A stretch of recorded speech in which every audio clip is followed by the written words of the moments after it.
Oh. Uh-oh. Uh-oh.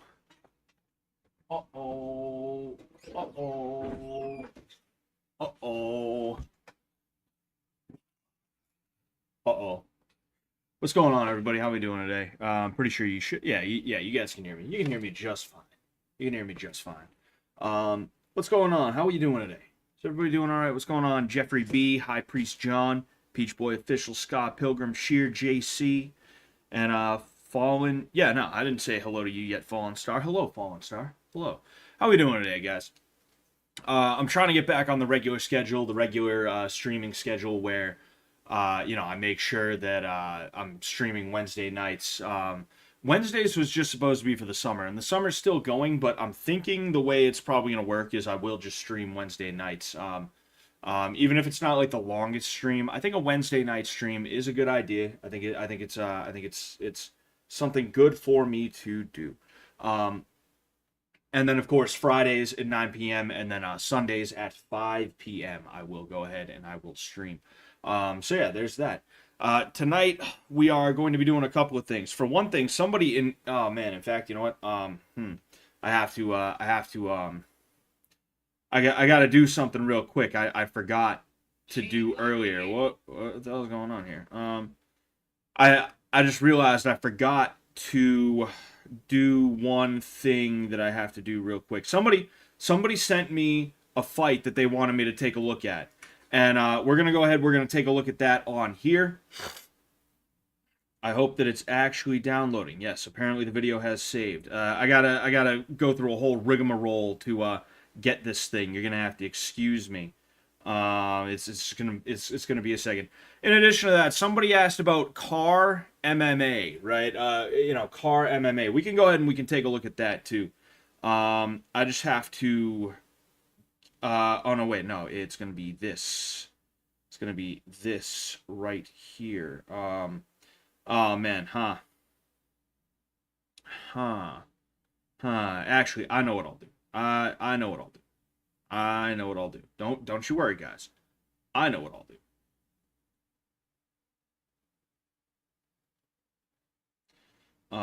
Damn.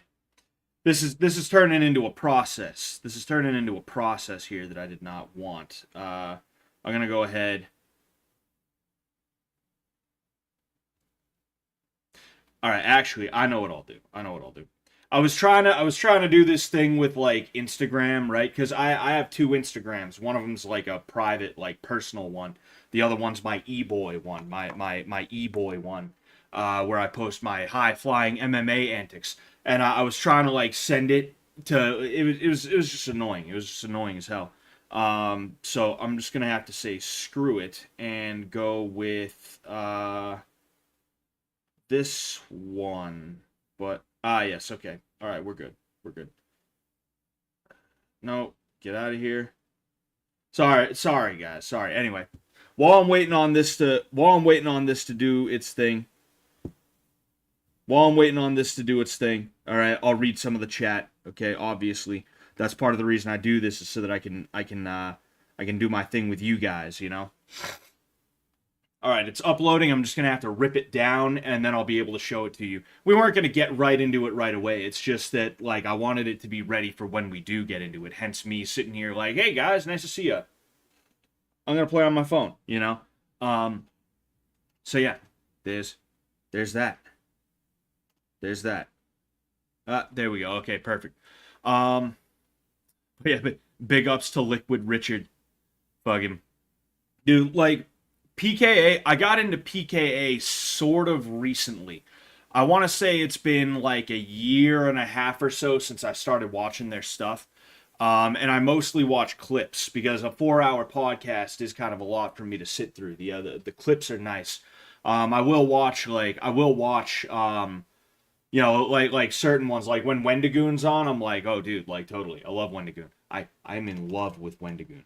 Harley, I love seeing Harley on. Harley's just such like a nice, pure guy. I really hope I get to see him again in the future. He was just such a nice guy when I ended up meeting him. So cool. I'm also just realizing I have to. All right, well there we go. At least there's that. You guys couldn't hear the. All right, good, good. Because I have my Twitch up and it's playing my stream here. But yeah. Anyway, um, what was I gonna say? Oh man, dude, I smoked too much weed. Now I'm forgetting everything. Now I'm forgetting everything that I was gonna say, bro. Oh no, dude, that's why I named this stream Ganjaholics Weednonymouus. It's because we're supposed to be staying off weed, dude. Um, no, jokes aside, um, yeah, like it's funny learning about all the memes and stuff like that. Like I didn't know what RSK was. I didn't know what RSK was until someone explained it to me, and I was like, oh, okay then. I like your cut, G. Thank you very much. I went to the same guy who did the last haircut, and I feel like he did a better job this time. I feel like he does. I feel like he does whatever job he does every time. He's very inconsistent, but when it comes out nice, I do think it comes out nice, and I think it came out nicer this time. Would you agree? Would you agree, baby? She's not answering me right now. I guess she disagrees. Anyway, um, Izzy versus Drekus this weekend. Who you got winning? I'm not sure. Honestly, I have no clue. I don't want to say Izzy's washed. I just think that he's probably being figured out. Um, he's probably been actually. Here's the thing about Israel Adesanya. He got figured out a long time ago, and unlike a lot of fighters, when they get figured out, it doesn't make the fight more interesting. It doesn't make the fight more competitive, right? You have fighters who, like Conor McGregor. Remember when he was unbeatable? Nobody knew what he was up to. Dude, he's got this weird coach that he plays touch putt in the park with, and dude, that's where he gets all his powers from the games of touch putt with the guy who has a man bun.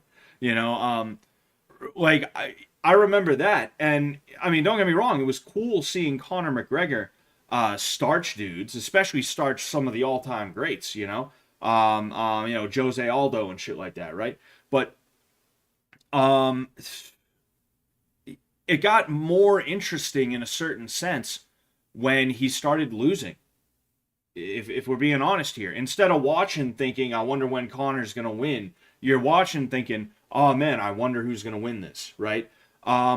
I'm not saying like it was more exciting or anything like that. I'm just saying that it at the very least stayed exciting, and I think if not, then it is probably a little bit more exciting. But with Israel Adesanya, people figured him out pretty early on comparatively.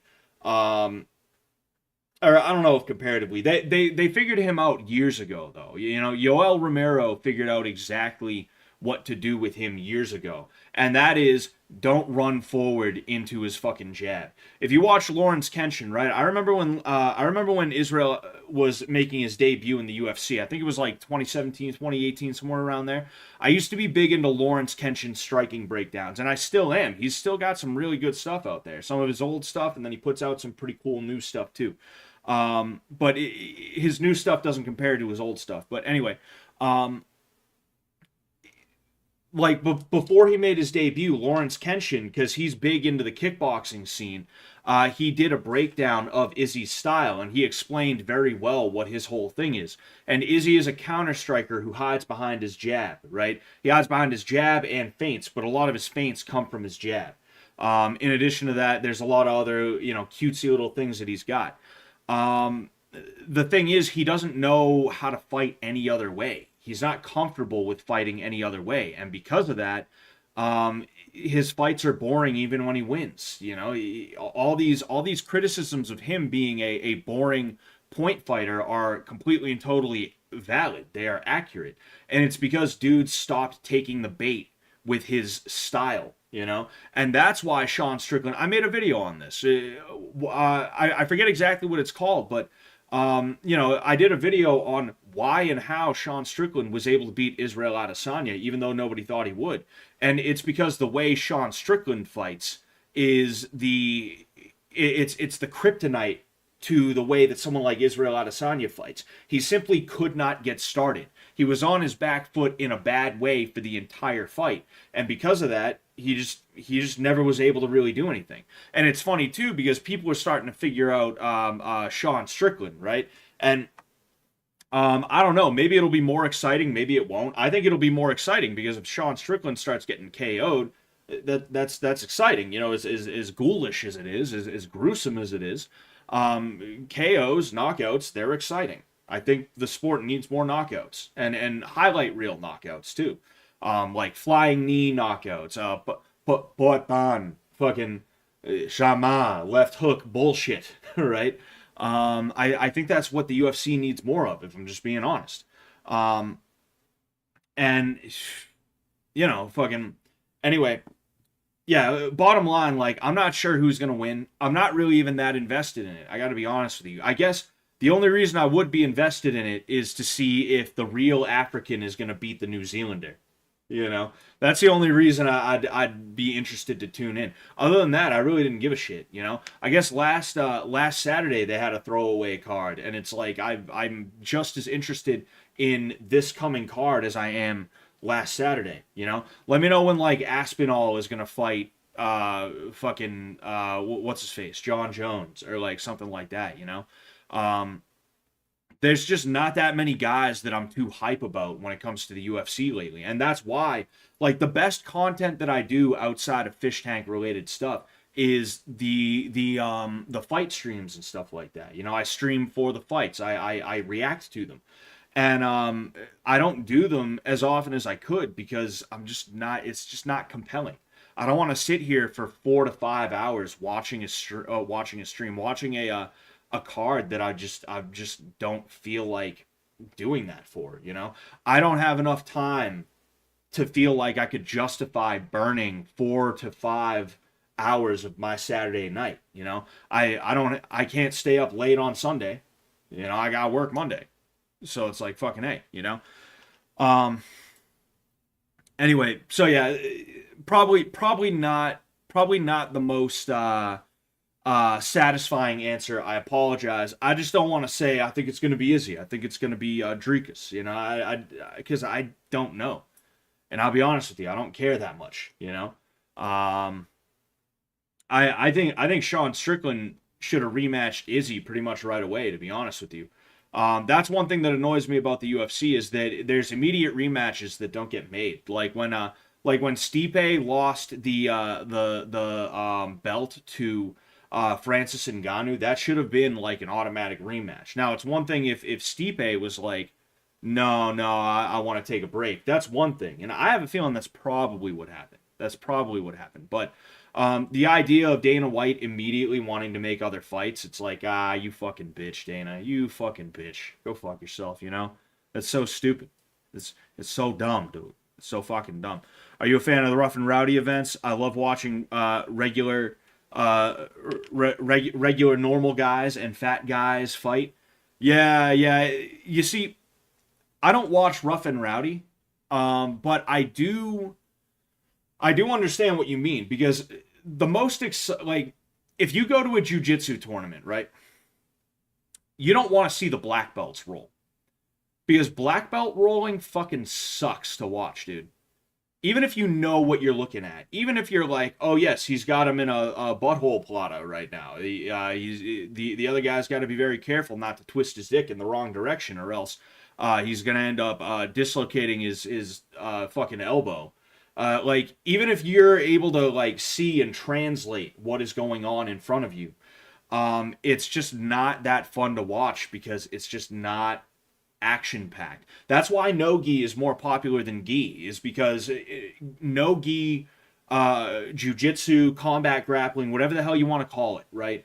It's just more high octane. It's faster paced.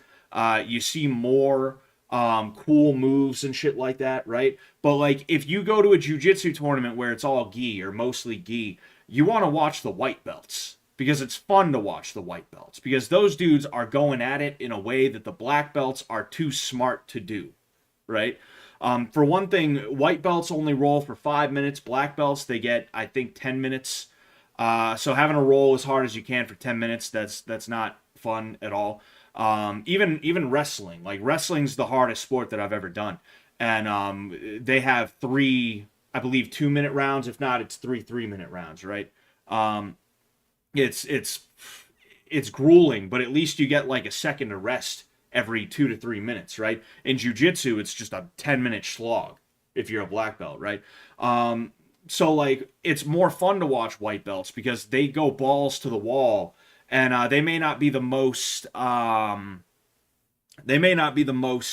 technically sound. In fact, they are by definition the least technically sound in most cases. But it's fun compared to black belts, you know. And I think the same thing is true of regional MMA. And I'm not a dude who's at regional MMA shows all the time. In fact, the only two I've been to in the last couple of years have been cards where somebody I coach is partaking, not as a fighter. Hold on one sec. Sorry.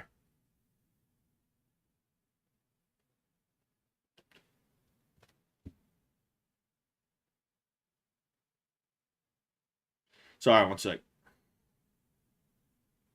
Anyway, somebody hit me up with something, and I was like, oh shit, like I want to read this now, but I can't respond. So I was like, oh, I'll hit you up later. Anyway, what I was saying, like when it comes to exciting MMA, I think the most exciting MMA that's out there is on the regional scene with the guys who they're making their amateur debut or their pro debut or something like that, because they're tenacious. A lot of them are naive. I was naive, right? I know the game a lot better now, and because of that, I wouldn't make the decisions that I've made, and I wouldn't fight the way that I was fighting years ago, right? And in addition to that, they may not be technically sound, but boy, do they want to scrap? Do they really want to fucking scrap? You know, you don't see that as much in the UFC because by the time guys get in the UFC, they get cautious. They're like, oh, dude, I don't want to fucking, dude, what do you mean go in there and fucking bang? No, dude, no. I'm gonna drill 3 combinations for fucking 2 months. I'm gonna drill 3 combinations for 6 weeks. Potentially more, maybe even 8 weeks. Yeah, no, 8 weeks is 2 months. What you get the point. I'm gonna drill like 3 different combinations for 2 months, and then I'm gonna go in there and I'm only gonna do those combinations. And if they just aren't working, I'm just gonna keep trying them until they work. Like that's what pro MMA at the highest level has sort of become nowadays. You know. You don't have that as much at like the amateur level and stuff like that. And because of that, amateur MMA is a little bit more fun to watch if you are looking for just good fights, you know? You don't care about like the best athleticism, the best technique and stuff like that. You just want people to bleed, you know? You're that just bleed kind of guy. And there's nothing wrong with that. And I'm tired of snobs. Most of which don't even actually do MMA and they've never fought. They're just like weird fanboys, you know. Maybe they did like a little bit of jiu-jitsu at one point, but you know, they're weekend warriors at best. I'm tired of those guys on Twitter pretending like they are like they have their finger on the pulse of what makes good MMA. Dude, the UFC has sucked for like years now. It's awful. You know, it's not always the worst. I think UFC 300 wasn't a bad card, but I feel like UFC 200 was probably better. I feel like UFC 100 was definitely better. It was definitely more entertaining. It was definitely more fun, you know. But here we are now, kid. Here we are now. The Scotty Rockers have a video of you hitting a woman. Dude, that wasn't supposed to get out. That show, dude, how'd they get that? How the fuck did they get that video? That wasn't supposed to get out. Jeez, dude. Fucking. Did they leak it? Did the small hats leak it? Is that what happened? Are you reacting to Hungry Games? Yes, I am going to be reacting to Hungry Games, which we'll go ahead and we'll talk about that a little bit right now. Oh yeah, you know what? I forgot I'm on multi-stream, so I should switch to this just in case somebody says something. Anyway, I'm also streaming to Twitch. check out my Twitch, Scott Sullivan MMA. All right, if you enjoy that kind of thing, if that's what you're into, all right, you sick fuck. Anyway, check that out. But I also made a kick, just because I figured I might as well subscribe to Letty and subscribe to John, as well as all the titty streamers that I know and love. But yes, so this is where Letty is going to be streaming from. And then there's also John. Yes. There's multiple John Tents. Also, John Tent, all right? He is going to be streaming. Yeah, so we're going to be keeping up with that. It's not going to be a daily thing, all right? If there's some kind of weird emergency, maybe I'll stream when I get home and I have a little bit of time. Like if John like goes on a tear and he starts like murking dudes left and right. If Letty is like doing something crazy too or whatever, or if something happens to them, maybe I'll stream just to kind of show what's going on. But I plan on streaming and reacting to all of this much in the way that I did with Fish Tank, you know, and well, just Fish Tank. You know, go ahead and stay tuned for that. It starts tomorrow, and I am most likely, I should be able to. I'm most likely going to be streaming tomorrow for the start. It'll probably be later in the day. If not, I'll try and do it early. The thing that makes it tough for me is that prime time, or at least the beginning of prime time, I'm training. Or when I say training, I'm training other people. I'm coaching other people. You know, so it's kind of tough. It depends on like how things go. But tomorrow I'm gonna try to stream. If not, I'll stream Friday. I'm gonna stream Friday no matter what. But like, we'll specifically save it for Friday, and we'll check in on how they're all doing. I'm curious as to how it's gonna go. I'm wondering if they have a TTS system. I'm wondering if they have a TTS system, and I'm wondering if they have I'm wondering how much it's going to be, because I would like to be able to help them out if that is at all possible, right? Because I mean, John and Letty, they're my boys. Letty's my boy, all right. I'd love to see them do well on this. You know, it'd be really cool to see Fish Tank alumni make it to the top 10. You know, and I think they could if they were smart. If it was me in there, which I considered applying, but I decided not to because I genuinely was like I honestly, I kind of bitched out about it. I found every excuse not to, if I'm just being honest with you. The truth is, I don't like having to travel. And because of that, I was like, yeah, but like, you know, what about work? What if, you know, like I'm not really in good shape right now. Blah, blah. I found every excuse not to, if I'm being honest with you. Maybe for number 2, I'll apply. It'll probably blow up hardcore in like some way, shape, or form by then. And I don't know, Ice Poseidon will probably be like, I don't know if I want the guy who trained Brandon Buckingham to beat me up on there. I don't know, maybe. But yeah, like, maybe for the second one. But if I was to be on this first one, and I don't think this is some kind of like incredibly like big-brained, intelligent kind of thing that I'm thinking about here, I'd be basically going for a pacifist run until I absolutely positively had to fight. If especially where hold on. I'm gonna see if I can find it, because I'm pretty sure Ice put a map out, right? I'm pretty sure Ice put out a map of where everybody's gonna be starting. Well,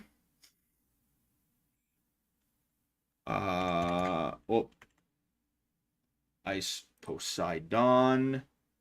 I want to see if he yes. Okay, all right. So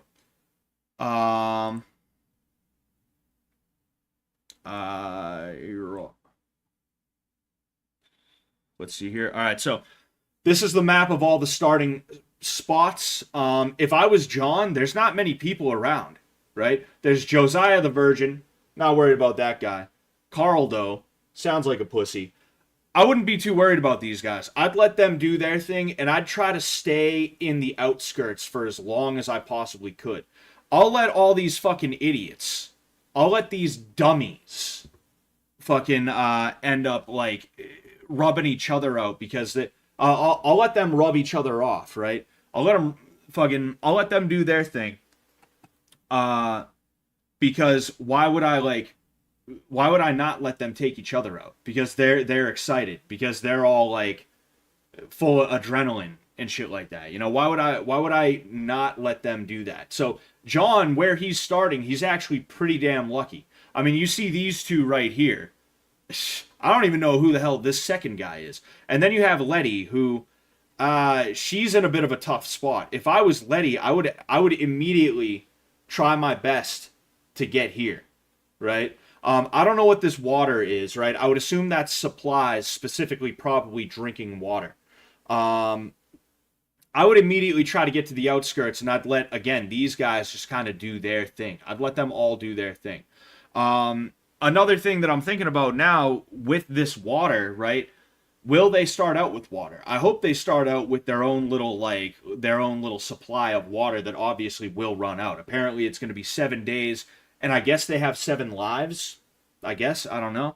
I would hope they're starting out with their own water, right? Because it would be a pain in the ass if they all had to go to water sources immediately. But I mean, you know, that is what it is. I don't know too much about this, right? A lot of this is just speculation. All I'm saying is that if I was here, right, I'd immediately just be like, all right, how do I avoid everybody for as long as possible and only fight when I absolutely have to, you know? And again, it's not like I'm some kind of excellent tactician for thinking that, right? I'm sure there's going to be multiple people who are thinking that, but also there's going to be other people who think that, like I see Florida Boy MMA here. I'm wondering if he's going to be like, yeah, no, it's cool. I'm gonna be chill about it. I'm gonna take it easy and, you know, not like force anything. Or if he's gonna be like, I do MMA. What's Sleepyhead ZZ gonna do? What's official EBZ gonna do? I do MMA, and he's gonna try and take them all out. You know, I'm not sure. I'm not sure what's going down, but I'm curious to see how it's gonna go. It's gonna be pretty sick. You know, I'm wondering how they're gonna get dropped in here. I'm wondering if they're gonna be like dropped off on like a truck. Do they have a Toyota Helix? Do they have a Helix that they're gonna drop people off in? That'd be pretty funny. You know, I'm just curious. I don't know exactly what the hell is gonna go down. I have no clue. I am curious to see what some of the dynamics are gonna be. Overall, I'm just excited to see a couple people that I know partaking in this. It's gonna be pretty sick. And who knows? Maybe for number 2, I'll grow some balls and I'll be like, whatever, bro. I'll find a way down to Texas without stressing myself out too much, you know. But yeah. Anyway, one thing I also just noticed. Hold up. You see that, right? Don't enter. First off, what's in here? Is this where like is this where the tech is? Is this where the tech people are? Or is this just like a straight up no-go zone because there's like somebody living there or something like that? And not only that, but why is Shuvy starting right there, and why is Slightly Homeless starting there? I'm wondering about that, you know? Like I said, I'm excited. I can't wait to see it, you know? And yeah. Hold on one sec. This is, I forget if I mentioned anything about this, right? I forget if I mentioned anything about this. I'll go ahead and I'll show you real quick. Apparently, it's going to have that thing that happens in Warzone. I don't know if it happens in other Battle Royale games, but eventually the map starts to shrink down to a central point. And that's going to be interesting to see, you know? Like honestly, I would try to avoid fighting anybody until it got to about here, right? I don't know how big this is exactly, but I have a feeling it's probably big enough that if I tried my absolute hardest, I could probably avoid a fight until about here. And depending on how things went down, depending on how things go down, depending on who gets out, when, where, and how, I might even be able to go further than that, You know, I might be able to make it to here. But it depends on everything else, right? I'm pretty good at hiding, right? That's one thing. That's one thing. I remember the play test for fucking Blood Games. I was a vampire, and I was like, whatever. But talking up my hiding ability, that's a normal thing to do. That's so stupid. But like, I'm trying to put myself in that scenario, knowing like what I personally am capable of. You know, given the right circumstances and stuff like that, you know, I do feel confident that I could just exist for 5 days, just chilling and evading, you know. I might even just run from a fight, if I'm being honest with you. If somebody saw me, I might be like, no, I'd rather not take the chance. And I'd run as hard as I could and try to hide and avoid. Right? At the very least, then, if they're chasing me, I can pick a spot and try and ambush them, right? But the idea that I'm gonna get into like a straight up fight in this case is like, no, I'm gonna try to survive and evade to the best of my ability, you know?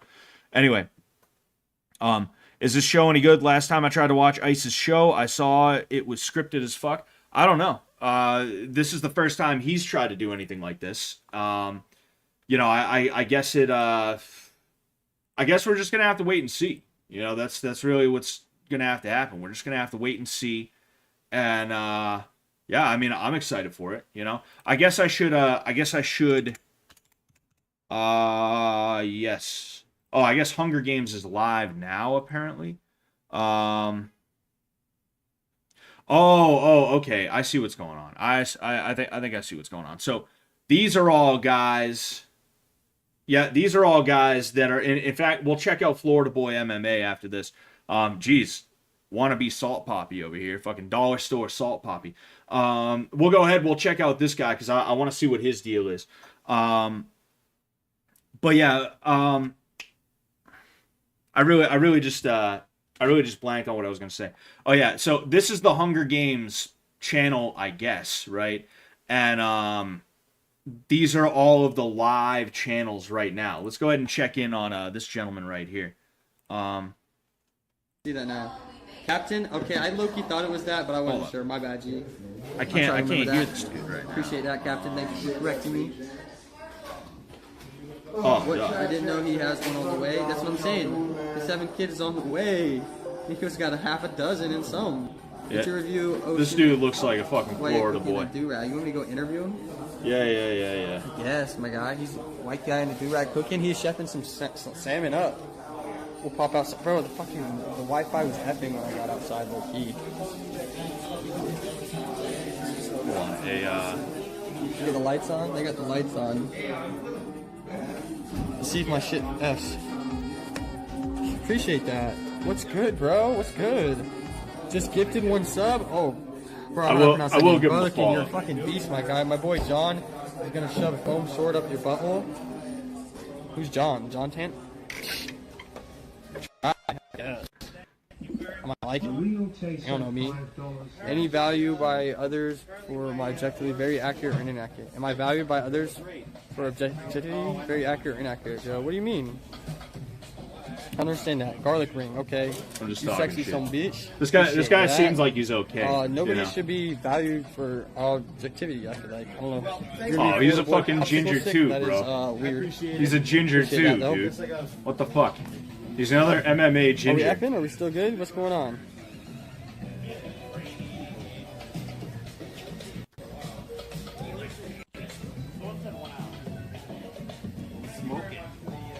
What's your cooking for? Question for a job, I don't know. We'll keep an eye on this guy too, because he's a brother in mixed martial arts. I would assume anyway, unless he's one of those dudes again who's like, yeah, I don't do MMA, I just I like it. Unless he's one of those guys. We'll go ahead. We'll watch him for another minute. Stay safe. Stay safe. God damn. Oh, man, did you see the tuna? Tuna? Yeah, that shit look fire. You caught that? Yeah. Right here, bro. That's awesome. That's awesome. I'm from Florida. I'm Joey. I'll call Florida Boy Joey. Scott Sullivan Tank Glass sponsor, I do dude. It's your birthday Might too? as well, bro. We have the same birthday. Really? Chicken Andy never would have. I just What, you're rooting for Chicken Andy's EH drums? He said, "Yo, you got to sign up for this." And I was like, "All right, I'm gonna try." And I made a video, and they fucking picked me. That's it. Oh yeah, like, somebody mentioned he's got cauliflower ear. If he's got cauliflower ear, then yeah, he probably Oh yeah, I trains. got live on Instagram and Kick and Twitch. Oh, and you're in a real fight? Oh, yeah, that's great. No, I do MMA and shit. Or what? No, just I'm an amateur fighter. These other promotions in Florida, there's like Combat Night and shit I fought at. Oh, Florida man. Yeah, Combat Florida. Night. Like all my buddies out on boats. I used to know a chick who fought for them. Beef's backyard. I did Streetbeefs and shit. Yes sir. Yes sir. Oh, you did- That was me. Oh, he did Streetbeefs. Bro, get that wrestler ears Oh, easy okay. to everyone else. Yep. You know what the cauliflower ear be like? Oh shit, my guys, nah. But good luck, bro. I'll be watching you in addition to him and Letty. All right, brother. I appreciate the good luck. You can learn something from your boy Chicken, man. Yeah, Chicken's a smart guy, bro. Look, I mean, he's out here balling. The fuck you mean? Nah, whatever. What's up? What's up, Zaddy? We'll go ahead. Stream- We'll go ahead. We'll go ahead. We'll see if we can find his street beef stuff. You know. Yeah. No, I followed him. All right.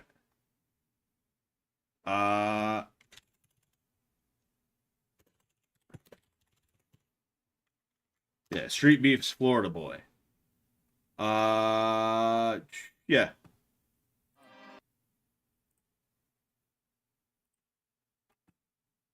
So yeah, apparently this is him, Florida boy versus JoJo. We'll just go straight. Oh. Glove up or shut up, baby. Let's go. All right, so that's him right there. Nice low kick to start off. Oh, caught the teep. That dude really was about a jump guard. That is one of the worst ideas you could ever have. I'm going to turn this down just a little bit. So right now, he's actually got a, I think they call that like an Irish necktie or some shit like that. But the way he's using it is not the best idea. See, what he needs to do is create space. I understand trying to keep him down right now because if he postures up, then he's going to end up, that's not going to be good for him, right? That's what's going to happen if he ends up being able to posture up. But this guy needs to default to more than just trying that because right now he's stacked. And he's also got an armbar in. He's going for the armbar. Oh, uh-oh. So right now, nobody really has anything. This is just kind of like I won't say a stalling position. It's more of a stalemate position. He's got a body lock on him. He's got a body triangle, but it's not a good body triangle. It looks like he's trying to, oh, elbow. I thought he was trying to go for an Americana, but he ended up going for the elbow. I think he might still be trying to, oh yeah, hammer fist. Yeah, he's going for the Americana. And he can have it if he wants it. I think he's probably going to, oh no, I don't think he's got it anymore. No, he doesn't have it anymore. Again, this is kind of a stalemate position where, like, Florida boy has the, he has the advantage, but it's like, not much is going to happen from here, you know? The guy on bottom, JoJo is his name, he's got to get active, he's got to move and get out of there, you know? Which is easier said than done, of course. It's always easier said than done, you know? Yeah. 12-6, right up the middle. Right up the middle, bro. Right up the middle, dude. Holy shit. That's hilarious, dude. Alright, so that was the end of round one. I would assume there's going to be a second round. You know, Street Beefs is a little more informal. Yeah, I mean, that wasn't bad. He got caught in a weird position and he made the most of it, you know. So good for him. Let's go ahead. Shut up. Let's go.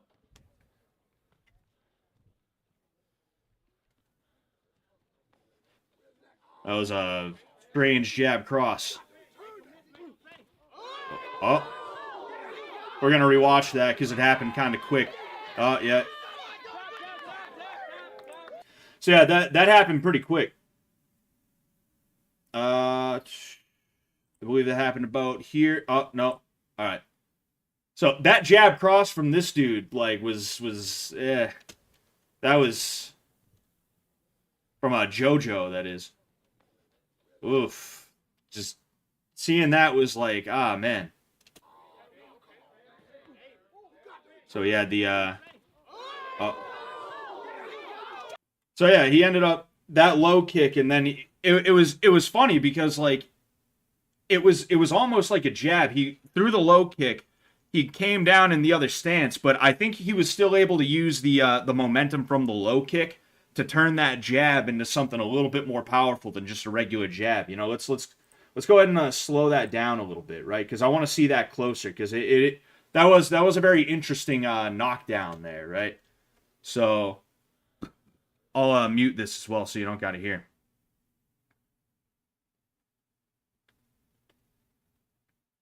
So we have that, I would call it an inner leg, but it's not.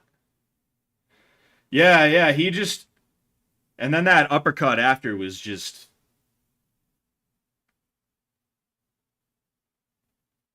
Yeah, that was a really quick sequence. That was a very quick sequence. It happens that quick sometimes. Yeah, he was able to use the weight that was falling forward to add a little bit more to that jab. You know, you could see it was thrown like a jab, but I think all the weight going forward behind it, I think that really was enough to stun that dude. And then, you know, he ended up falling over. And then that uppercut was just, it was just insult to injury, you know. He could have easily kept on trying to throw punches, but I think he made the smart decision by going for the guillotine, because the guillotine was a much more sure thing. And even if he didn't end up getting the guillotine, he ended up jumping into the mount, which is going to be a much better position for him overall. You know, so that was a very good sequence on his part. That was very smart. Good for this dude.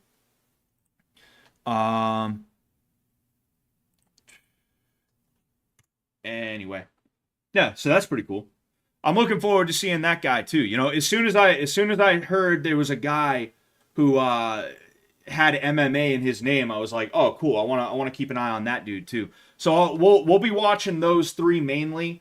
I don't know much about Chicken Andy. I've only heard him spoken about in Medicare stuff, in Medicare videos or streams. Excuse me. If I'm pretty sure it was Chicken Andy that I've heard mentioned in Medicare streams. I could be wrong about that though. I don't know who that is though. I'll be honest with you. I really don't know anything about him. I don't know if there's other IP2 people or IP3. I forget what Ice Poseidon's little network thing is. I think it's IP3. I don't know if there's other people on there. There probably are. You know, there probably will be. You know, and I'm just curious to see what's going to happen tomorrow. You know. You have to beat every dude with MMA in their name. Yes, there can only be one. There can only be one. When did Streetbeefs get so professional? What happened to the dog kennel on rocks? They got sponsors and clean grass now. Yeah, I mean, you know, anything's possible when you have you know, tens of thousands of views per video, you know.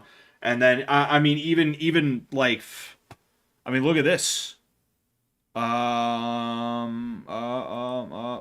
at this.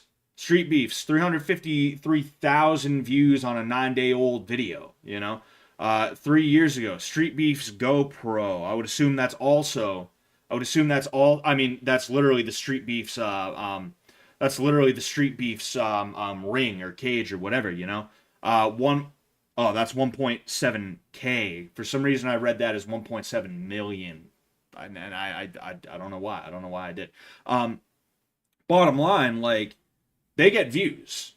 You know, they get pretty good views. I think they have multiple different not promotions, but like franchises, if that's what you want to call them.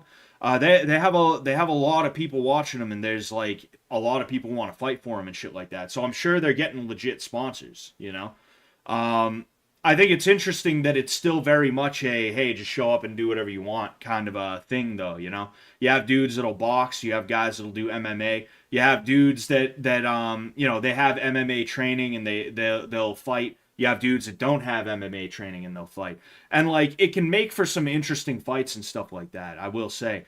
You know, every now and again you get a situation where you have somebody who trains and they're fighting somebody who's a little bit less trained, which is what happened here, if we're being honest. But I think it's still an interesting concept, and I think it's a good concept, you know? I didn't know it, but I guess there's people out there who, like, Like in Florida, I guess there's a lot of Florida MMA promotions that don't like street beefs. And if you go to a Florida MMA promotion and they find out that you fought for street beef, some of them will be like, oh yeah, we're gonna give you the toughest guy we can to be like, haha, street beefs guys suck when you get your ass beat. They'll basically sandbag. That's what I've heard. That's what I've seen. I saw it at least once, right?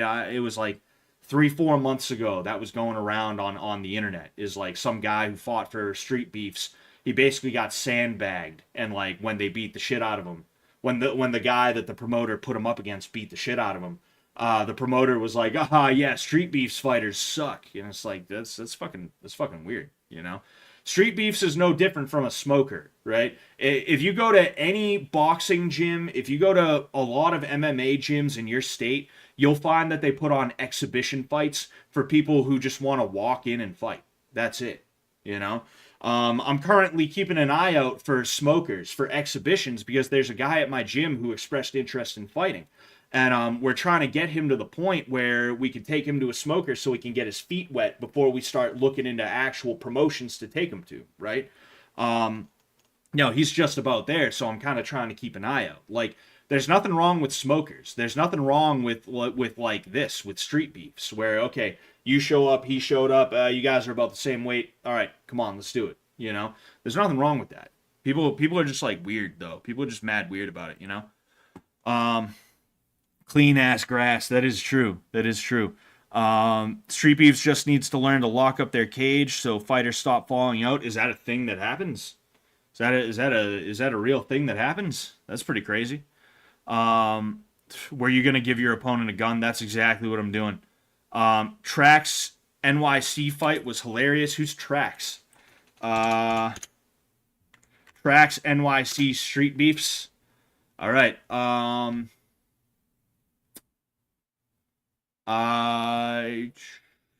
There's a couple of them.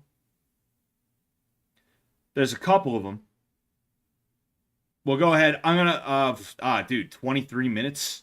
23 minutes. I don't know if I'm trying to watch a 23-minute video of a fight. I'll be honest with you.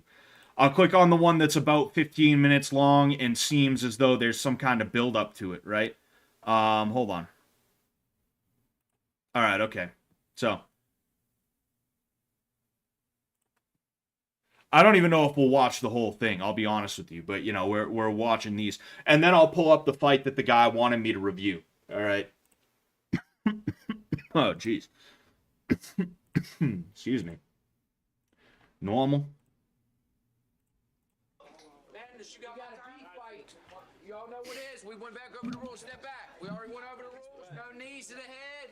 No elbow straight down. Y'all know what it is. Street beefs. Y'all know what it is. Oh, jeez. The nervous energy. I'm pretty sure this is Trax right here. Just the nervous energy on this dude is like crazy, you know? Hit the hips. Hit the hips. Punch him in the hips. Punch him in the hips. Yeah. There's just a lot of nervous energy from Trax. There's a lot of like... There's a lot of adrenaline coming from him, and that's not a good thing. Ooh. Oof. A swing and a miss.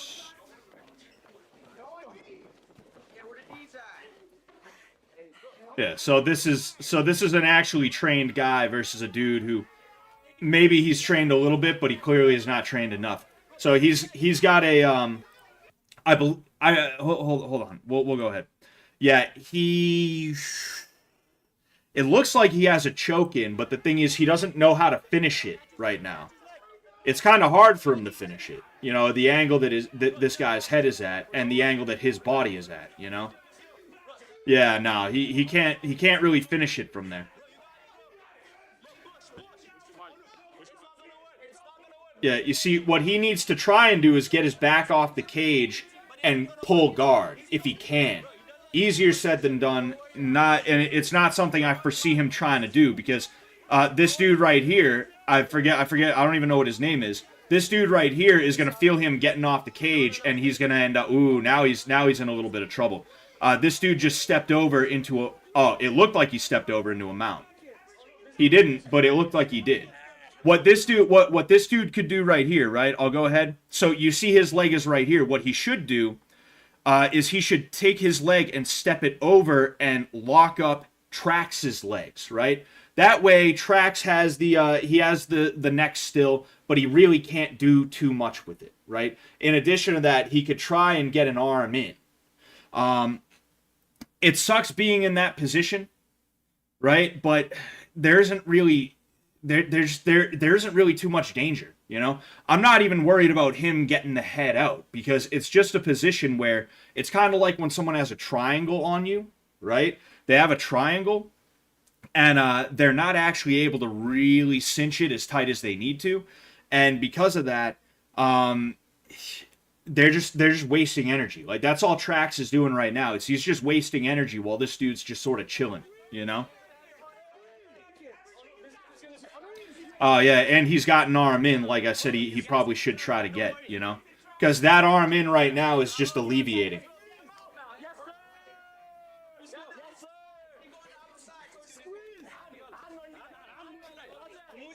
See, now he's just taking punches, which, granted, those punches aren't going to do too much damage. Ooh, okay, all right. That got interesting for a second. Oh, and he's got the back. Oh, and that was a tap. He tapped out. Looked like he tapped out. Unfortunately, it was out of focus. So I don't know if he tapped or not. It looks like they go a second round. We'll go ahead. All right. Jab cross from Trax. Didn't really land. Oh, so they want to throw now. See, like, this is kind of what I'm talking about. Like, these guys are not the most technically sound with their hands, but, like, when do you see anything like that in the UFC anymore? Two dudes just in the pocket fucking slinging hammers at each other. Like, this is fun to watch. It's fun to see this, you know? And they're just technical enough as to where it's not the worst thing to watch from, like, a technical standpoint, you know? Like, yeah, they're kind of winding up and stuff like that, but it's not like they're like, whoa. It's not like they're throwing baseballs, you know? Ooh.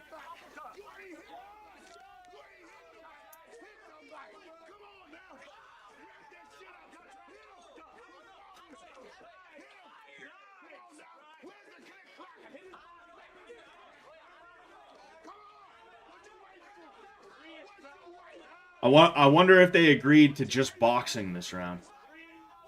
I wonder if they agreed to just boxing this round. They must have, because there's no, like, they're not trying to take each other down at all. Like, they both seem to have a little bit more in the way of grappling than they do striking.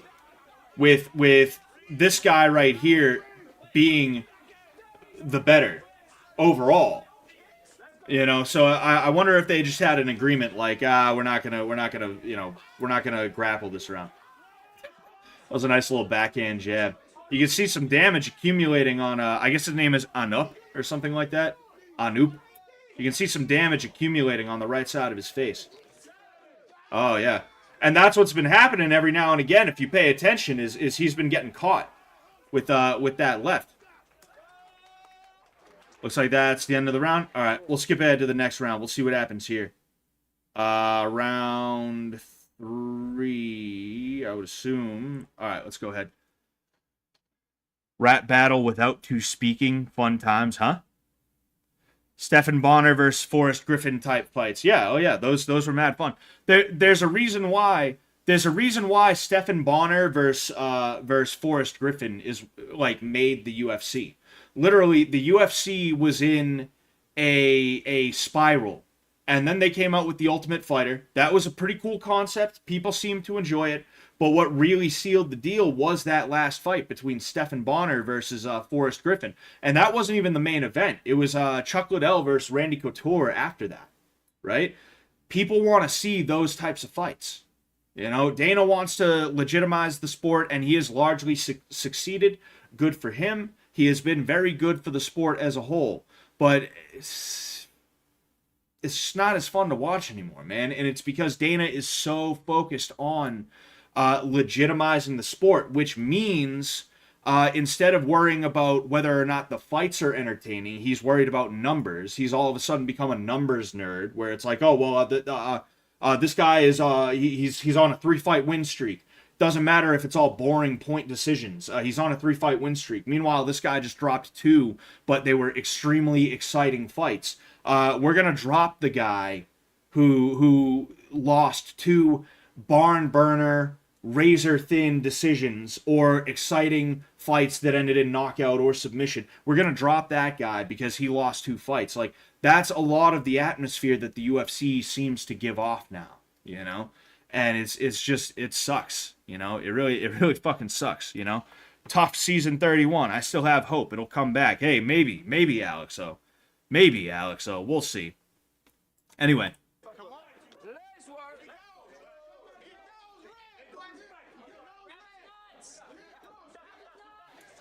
Looks like there's a little more damage on Anoop's face than what's his face? Trax. Uh-oh. Well, regardless of the second round, there was definitely no gentleman's agreement this round. Uh-oh. Oh man. He's got to bump and get to a side and then push Anoop's leg down. It's hard to describe a mount escape. But he's oh man, damn. If instead of just turning his back, he had rolled with Anoop, he would have been able to end up in the guard position, which would have been good for him.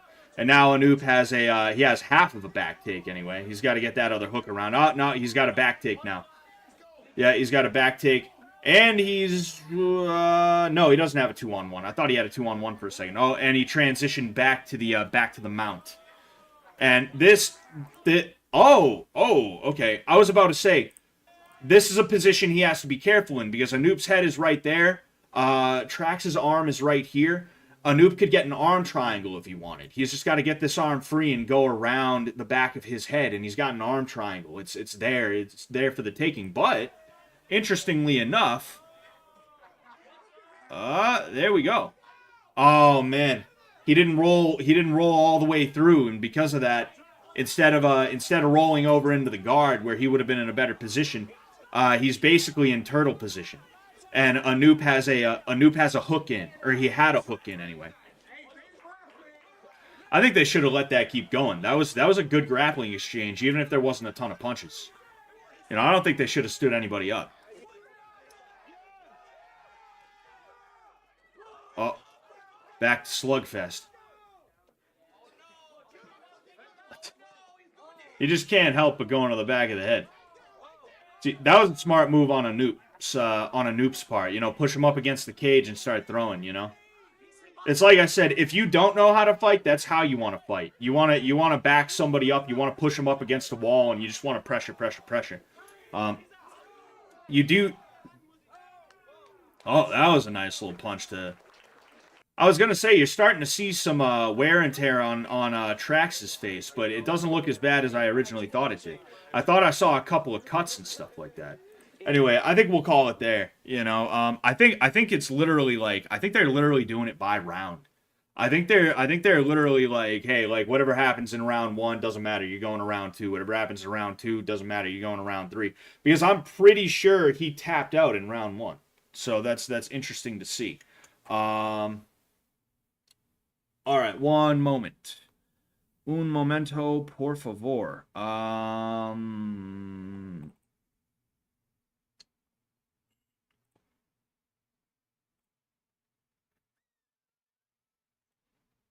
duh. Oh, no, you know what? I need to go here. Yes.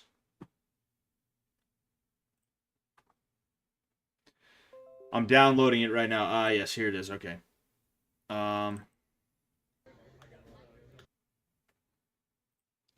Okay, so what we have right here is a video from somebody. I won't bother mentioning his name. I'll just tell you that our guy is the dude in the black shirt right here. Okay, he asked me to review his fight. I forget if he said it was his first fight.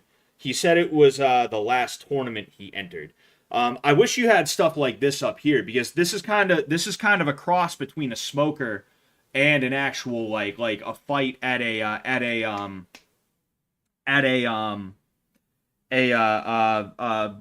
promotion. Excuse me, geez. I wish you had stuff like this up here, because it'd be cool to train and then show up and have like 3 or 4 fights back to back, right? This is a tournament environment from what it looks like, and I'm pretty sure he called it a tournament, so that's really cool. But yeah, this is our guy. All right, this is not our guy. Fuck this guy. This guy can eat shit. This is our guy right here. We're gonna go ahead.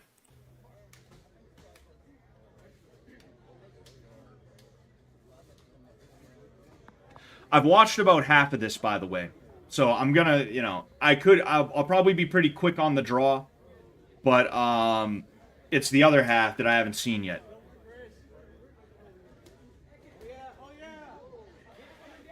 So, Shirtless is just going for it right away. That was an alright jab, cross, hook, and then a teep. I think the hook partially landed.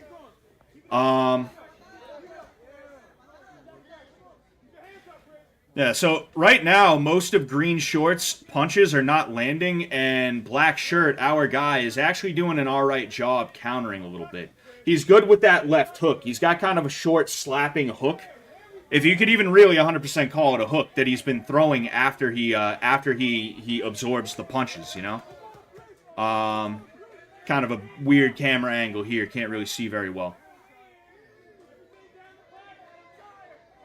So, Green... I'm pretty sure those are Green Shorts anyway. We'll call them Green Shorts. Green Shorts is pretty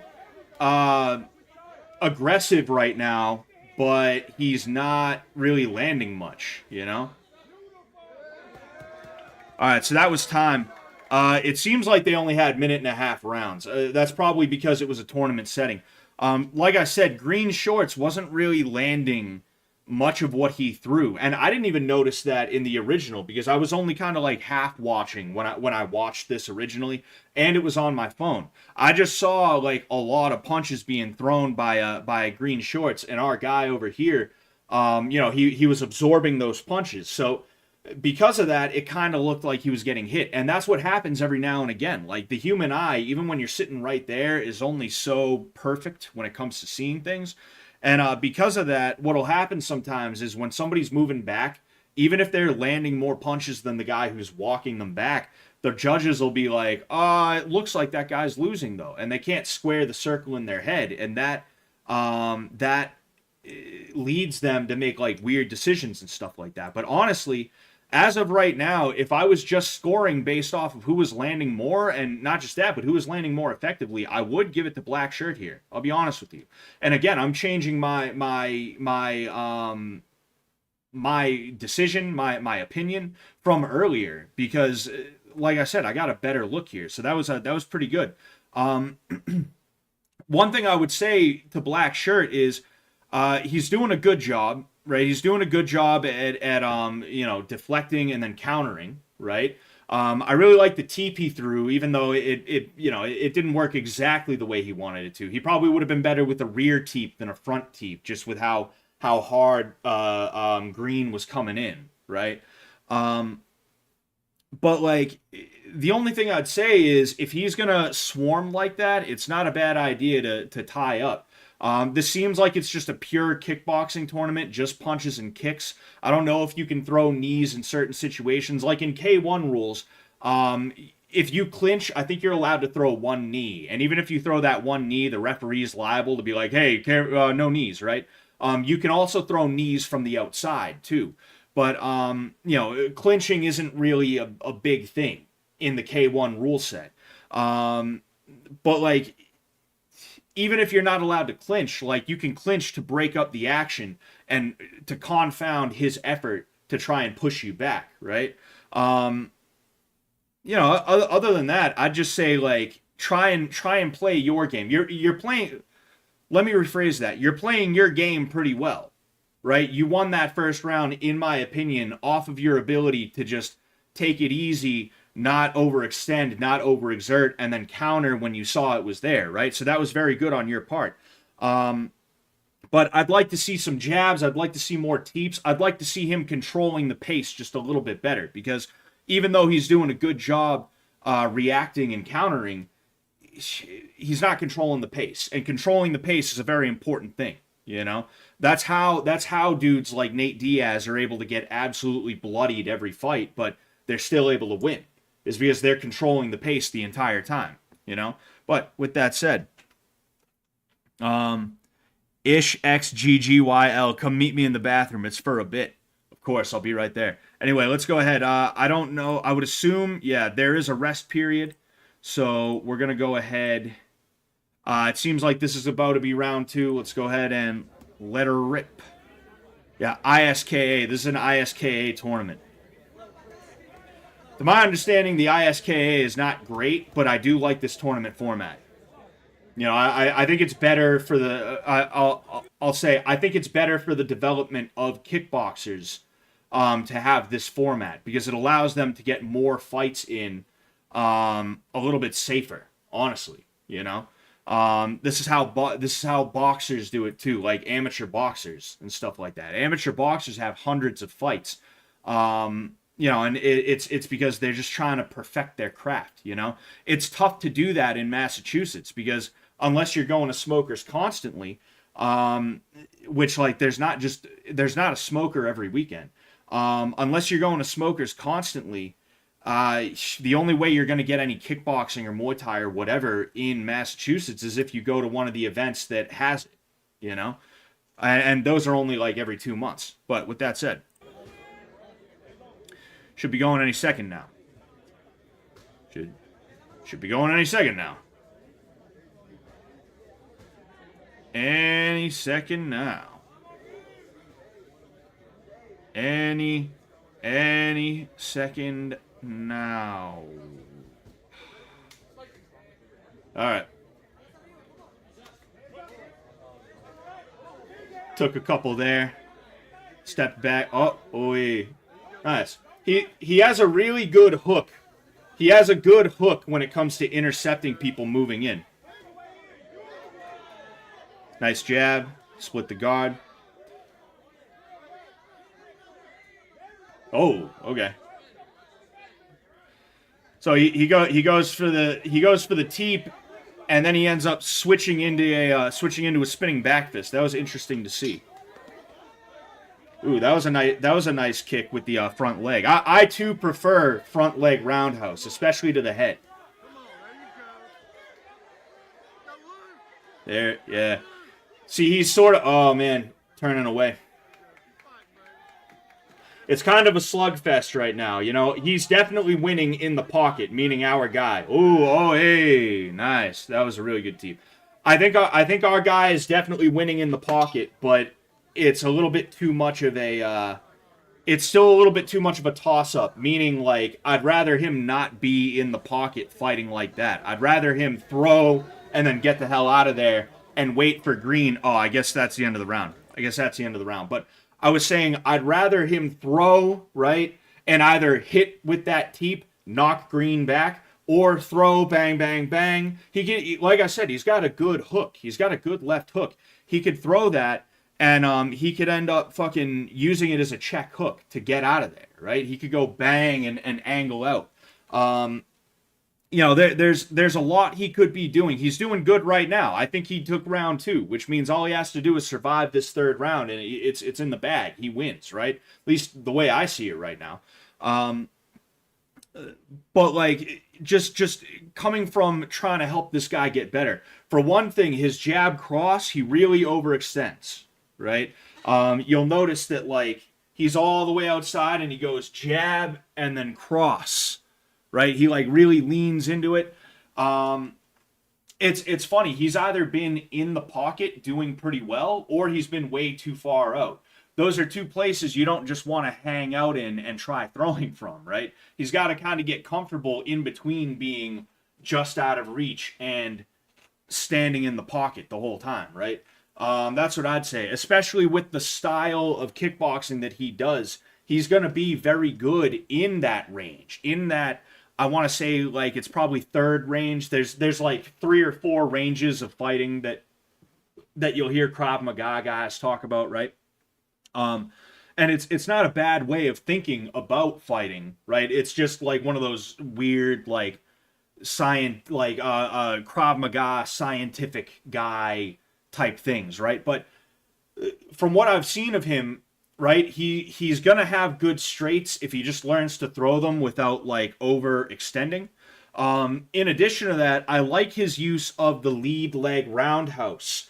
That is a very underutilized kick, and it's because it's not the most powerful, but it can be very quick. And if you learn to target the liver or the head with it, you're going to be in really good shape. I've landed that lead leg roundhouse to the head in 2 separate fights of mine. One of them is the one that you guys tend to find when you search my name. The other one was the one that I actually showed Kato and Haley in the tank when I was showing them that fight of mine. It's such a good kick to know because it comes from out of nowhere. People don't really expect it, and the fact of the matter is, even the pros do that when they throw. Even the pros end up doing that sometimes. It happens. So when some dude is way far out, just like this guy is right now, and he tries to step in for a jab and he overextends and he drops his hand, you end up throwing that, and you will absolutely positively knock the dude on his ass. It's going to happen. Right? So like that's something good for this dude to get good at, you know? He's doing really good right now. Like he's doing really good. He should be proud of his performance thus far. But we're just picking little things that are going to help him to get better as time goes on. And I'm sure his coach is going to help him with this too. But with that said, we'll go ahead and we will skip to what I believe is going to be the third and final round.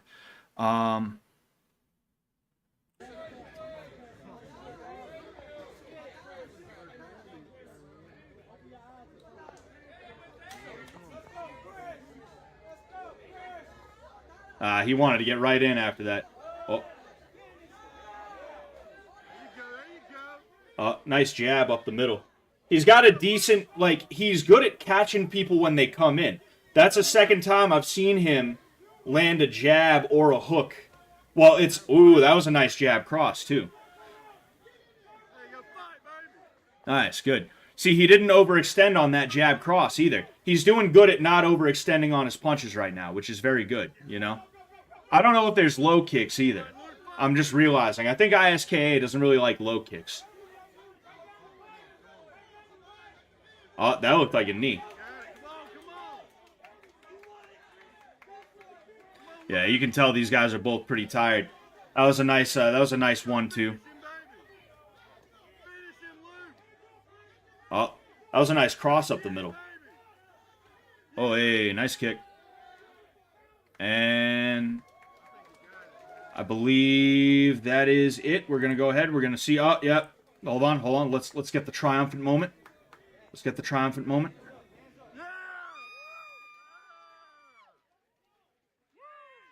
All right. So, your winner.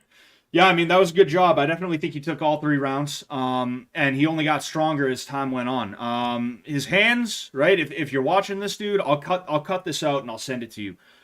Your hands are looking pretty good. Just work on not overextending. Also, work on your distance, right? You don't want to get caught in the pocket because just as easy as you were catching him, he could have been catching you too. That's why you don't hang out in the pocket, right? I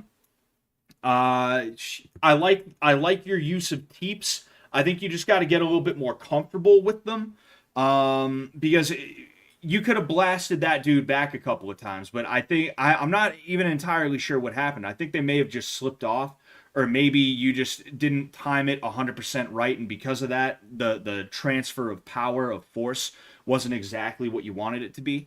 Regardless of what it was, though, like it's good that you were using teeps. It would have been good, and I don't know, maybe this was part of the rule set too. It would have been good if you used that lead leg roundhouse to the head, like I was saying. You know, if you want, I'll send you that fight that I was talking about, that I showed Kato and Haley. You know, that chick, whatever her name was. I'll send you that fight, and then I'll send you the fight that, again, everybody always finds when they go looking for my fights. And you'll see like how easy it is to just slip that in there at like a moment's notice. It's such a good kick to have, especially if you're like a classical kickboxer. You're not like I do Muay Thai or it looks like you're like what kickboxing used to be before Muay Thai got introduced to the West, right? Which like that was a very effective way of fighting. It's just that the rule set didn't allow for certain things. So when Muay Thai, which trained for a different rule set, was introduced, and kickboxers started fighting Nak Muay, they started realizing like, oh shit, like low kicks might be a good idea. So they started learning from the Thai a lot of the time. We'll go ahead. We'll look up one more fight, right? We'll look up one more fighter. His name is Benny the Jet Urquidez. He is a legend of the game. I'm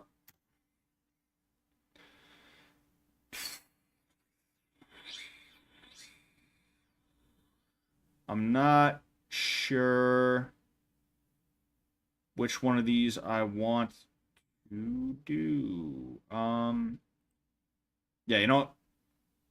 Actually, nah. I think we're gonna go ahead. We're gonna stick to the one that's 3 minutes. I'm hoping it's not just highlights.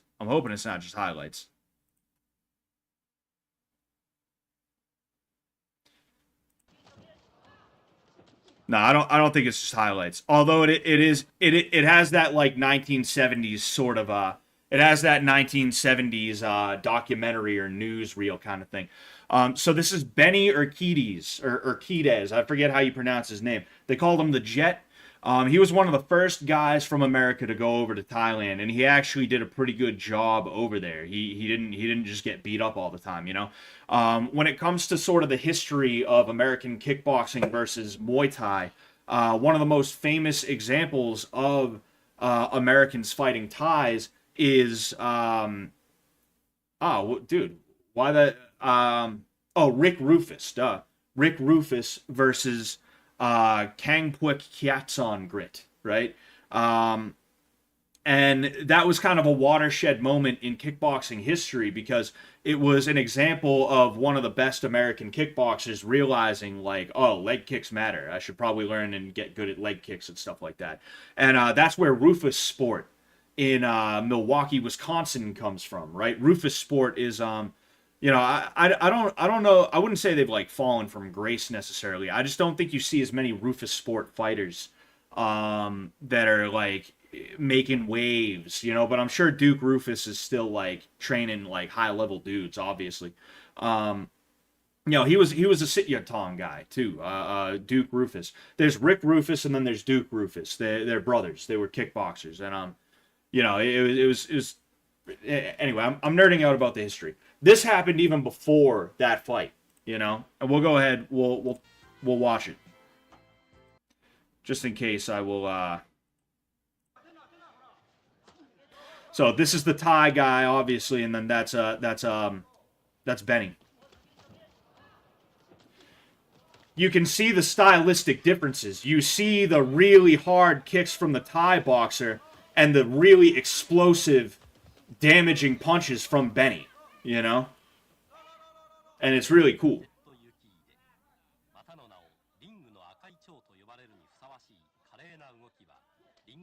Oh, hey. Even Benny's throwing some low kicks right now.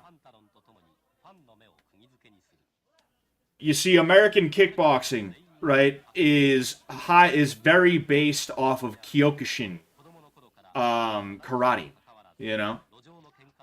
It's Kyokushin karate and boxing, sort of put together, in holy matrimony, if you will. And it's pretty interesting to see because you don't see much of this anymore. You don't see much of this like very handsy, legs almost come second. Oh hey, what a kick, dude! Again, you don't see very much of that very handsy kicks are sort of like to support style of fighting anymore, and you don't see much of that right? You don't see much of that kind of kick knocking people out anymore, you know? Like, look at that. It's coming. Oh, hey.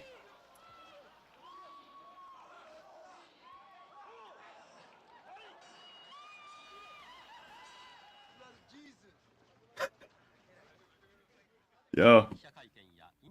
Yo, did you guys hear that? Did you guys hear that? Listen, listen.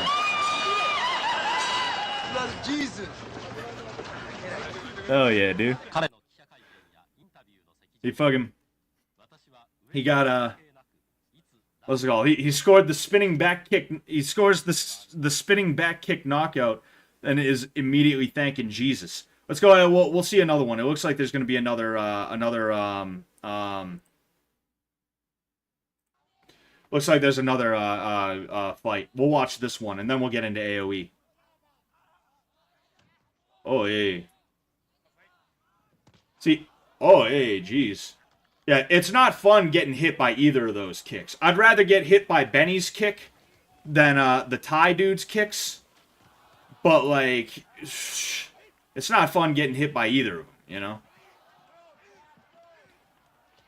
Oh, hey, knees. You see, again, this is where you don't see this is where kickboxing could have learned from Muay Thai a lot earlier on with the clinch, you know?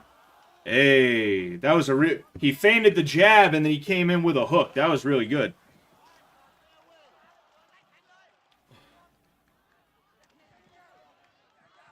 See, damn. I was gonna say, I think one of the things that's protecting Benny from the clinch specifically is that when he's inside, he's really, really aggressive. And he's throwing punch after punch after punch on the inside. And because of that, there's really no chance for the Thai boxer to clinch. But of course, when he does get the chance, he clinches, and then Benny is like 100% at the disadvantage, you know? It's just interesting to see the adaptation, if you will, you know?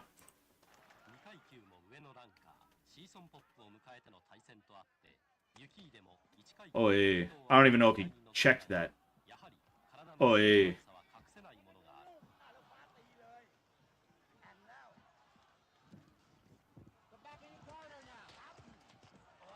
Oh, hey.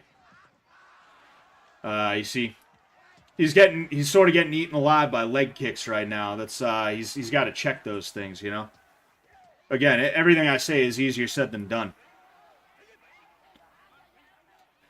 See, that wasn't a bad idea either. He was in the clinch, but he pushed up. He pushed him into the corner. You know, that way he takes away any leverage to throw knees. That was a good idea. He put his hips close to the Thai dude's hips. Oh, hey. Oh, that looked like it was to the head. Oh, hey. I mean, T-cow. That's the Western Muay Thai thing to do, is any punch or kick or knee that lands, you're just, oh, hey. Oh, man. These are so fun to watch, dude. I love watching these. I gotta watch more of these. I gotta watch more of these on stream with you guys. They're so cool, man. It's so cool to see this shit. Oh, hey. He's holding on to the ropes. Oh, hey, elbow. Uh-huh. Yeah. You see, that's one of the interesting things about Muay Thai is that the ropes become a weapon. You know, you put a dude up against the ropes, you push him into the ropes. You don't just you're not just up against the ropes and he's leaning on him like, yeah, no. You make it uncomfortable for him on the ropes. Either that, you see a dude's on the ropes, you throw a flying knee or just a spearing knee, right? Something where he wants to get away, but if he moves backwards, he's going to end up moving into the ropes and he's trapped, right?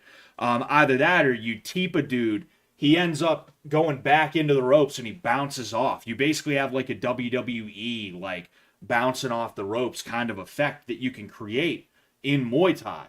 Right? And it's mad cool. You fucking throw a teep, dude bounces off the ropes, you throw a cross right up the middle. You know, you catch a dude, he's waking up looking at the fucking ceiling, you know? It's really cool. Muay Thai is such a deep art, right? Boxing is too, but like there's a dynamic aspect to Muay Thai that you don't even get in boxing that is so cool, and that's why it's one of my favorites, you know? I like boxing and Muay Thai about the same for different reasons.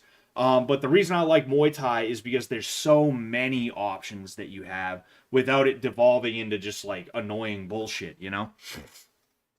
Anyway, we'll go ahead. We'll keep on watching.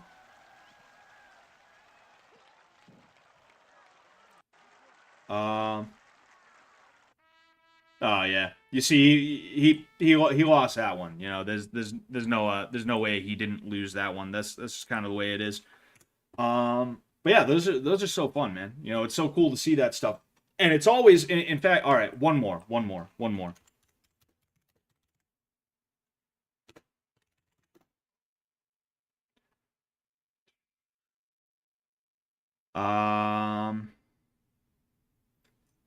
Yes, okay. All right. It's so cool. It's so cool to see stuff like that. Now I'm really glad to see that that dude is adopting that style of kickboxing because it's really cool. So this is actually fight commentary breakdowns. What's it called? Jerry from fucking fight commentary breakdowns. He covered this. We're actually watching his video. So I'm gonna go ahead. I'm going to mute it just because I found this dude's stuff years ago. And it was really cool to see, but this is the first thing that popped up by this guy, you know, Blake Griffin, right? Fucking,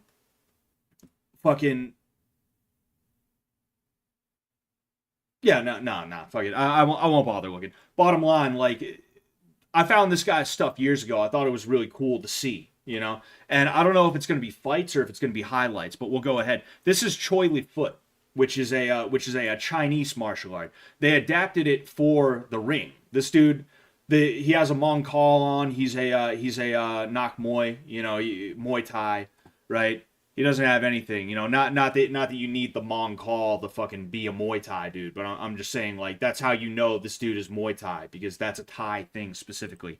Let's go ahead. We won't watch the whole thing either. We'll just watch a little bit of it too, you know.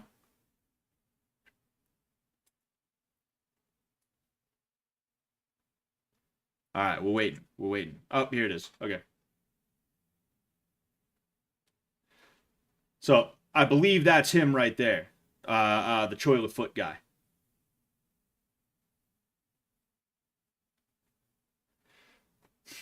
So like right now it looks like regular kickboxing or Muay Thai, right? And I'll talk about that in a little bit. But I think you're gonna end up seeing some like style. I'm pretty sure you see some stylistic stuff from this guy, you know?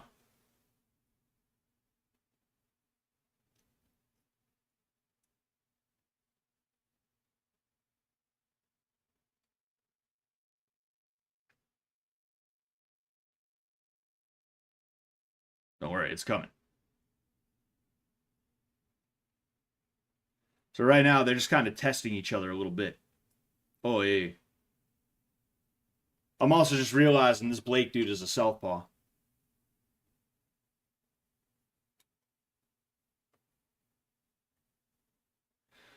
Dude, oh, nice teep. That was a nice teep.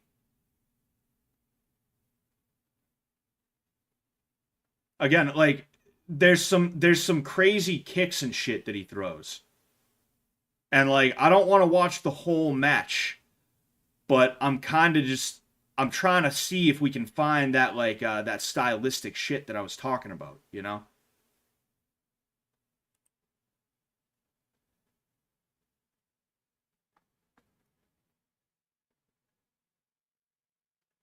That wasn't bad. The back fist. He's trying to catch the kicks, you know, in a weird way. Yeah, I mean, we're not seeing exactly what I wanted to see, but, like, this dude apparently does Choi Li Foot. Obviously, he cross-trains. I mean, how is he not going to cross-train? Well, when's the last time you saw a Choi Li Foot gym that spars for real, right? But, like, if you watch this guy's stuff, if you look him up, Blake Griffin, Choi Li Foot, Blake Griffin, kickboxing, whatever, I'm sure. If you look it up, you're going to end up seeing some of the stylistic aspects of how this guy fights that are just a teeny tiny bit different from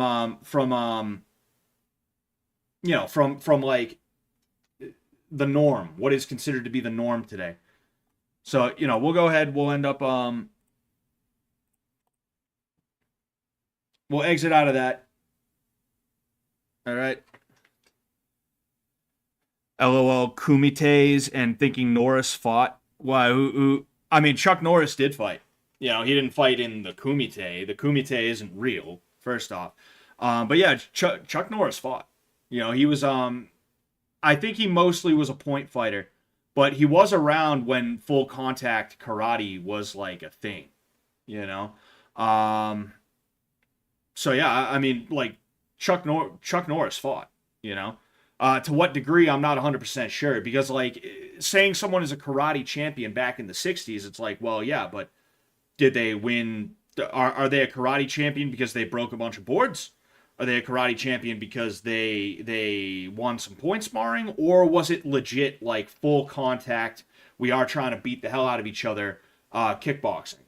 Which one was it, you know? And I don't know which one it was with, I don't know which one it was with Chuck Norris. You know, it could have been either of them. Could have been either of them.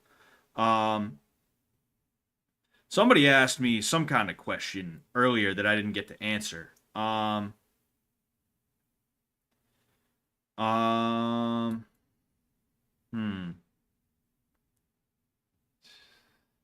Scott, have you ever reviewed Felony Fights? I've seen Felony Fights. I'm not really interested in reviewing it because it's gratuitous, you know, and it's the type of stuff you look up when you're in the 7th grade and you're fascinated by the idea of violence, you know. It's like, it was like gore before gore was a big thing on the internet. That's kind of what Felony Fights was.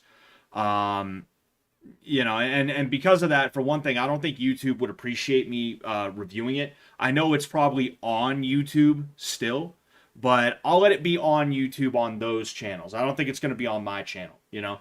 It's like King of the Streets. Like, if the King of the Streets guys want to do their thing, hey, go right ahead. I'm cool with that. But I don't think I can review that. I don't think I'd be allowed to without being molested in some way, shape, or form by fucking whoever the new CEO is, you know?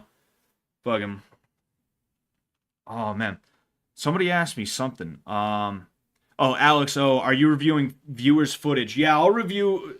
Every now and again, I'll review a viewer's footage, you know? It really depends on if I have the time and the energy to do so. I was thinking of charging for that in the future. I'm not saying I'm definitely going to do it, but it's something where if somebody wants me to take a look at their footage, I feel like to give me the extra boost to be willing to do it, you should at least throw me like $20. You know, because I'm giving out advice that's worth a lot more than $20 when it comes to becoming a better fighter. You know, people pay thousands of dollars for private lessons and for people to just take a look at their shit.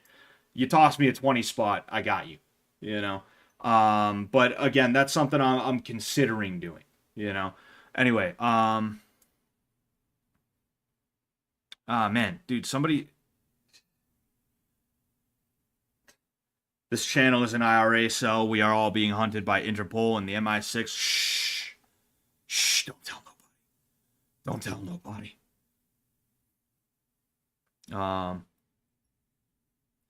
Yeah. Anyway. I'm going to go ahead. We're going to play a little bit. Brad says, I have me versus Mike Perry footage. Might send it and 20 when I can. Yeah, dude, definitely send it my way. You know, you see where the you know, Scott Sullivan MMA on Instagram, Sullivan _ MMA on Twitter. You should see it right there. You should see it right there. You know, definitely do that. I'm down to do that. Whether it's a fight or if it's just sparring, if you want me to review it, you know. Like, feel free to send it my way, you know? All right. So, ranked. Oh, yeah, by the way, Taylor agreed to do an AoE stream with me. We're just trying to get a couple of things together before we do that. And you guys are going to be really bored during that stream because you guys are going to find out that when I play AoE with Taylor, it's really us just getting autistically into the game and not even in a fun way. It's literally going to be us just like, hey, Taylor, how you doing? You good over there? Yeah, I'm good. I'm good over here. All right, cool. How are you doing? I'm all right. That's that's what it's gonna be. You guys are gonna be very disappointed. All right. Well, I'll make sure in between rounds we have a nice little conversation with each other. You know, it won't. That's what we do anyway. We save most of the talking for in between rounds. We just talk about whatever. But like, you guys are gonna find that for 30 to 40 minutes at a time, we are not going to be speaking. That's just kind of what it's gonna be. You know. Anyway, you know what? I've been going Italians. He actually suggested that I go Teutons. So I'm going to go Teutons for this one. This is going to be this one. I'm going to play one game, and then we're going to go ahead, and then I'm going to head out, you know? Remember when that Thai dude kicked the ever-living shit out of Rick Rufus? Yeah. I was talking about that during when we were looking at Benny Urquidez versus the Thai fighters. I don't know if they were champions. Yeah, that was pretty crazy. I was talking about Lawrence Kenshin, and that was the video that introduced me to his content. And sometimes when I want to feel badass, when I want to feel some inspiration in my bones, I go back and I watch that video because it's such a classic video, and it fills you with that feeling, right? It fills you with that feeling in your chest where you're just like, I got fucking train, dude. I got fucking train. I got fucking fight, man. Like it's like cocaine. It's like cocaine is what it's like.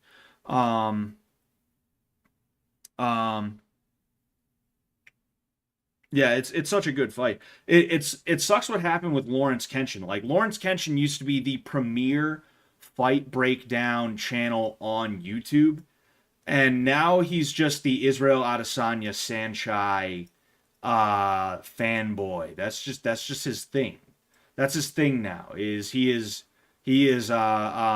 anytime Saenchai loses, it's Saenchai lost because he had a bad day is what it is.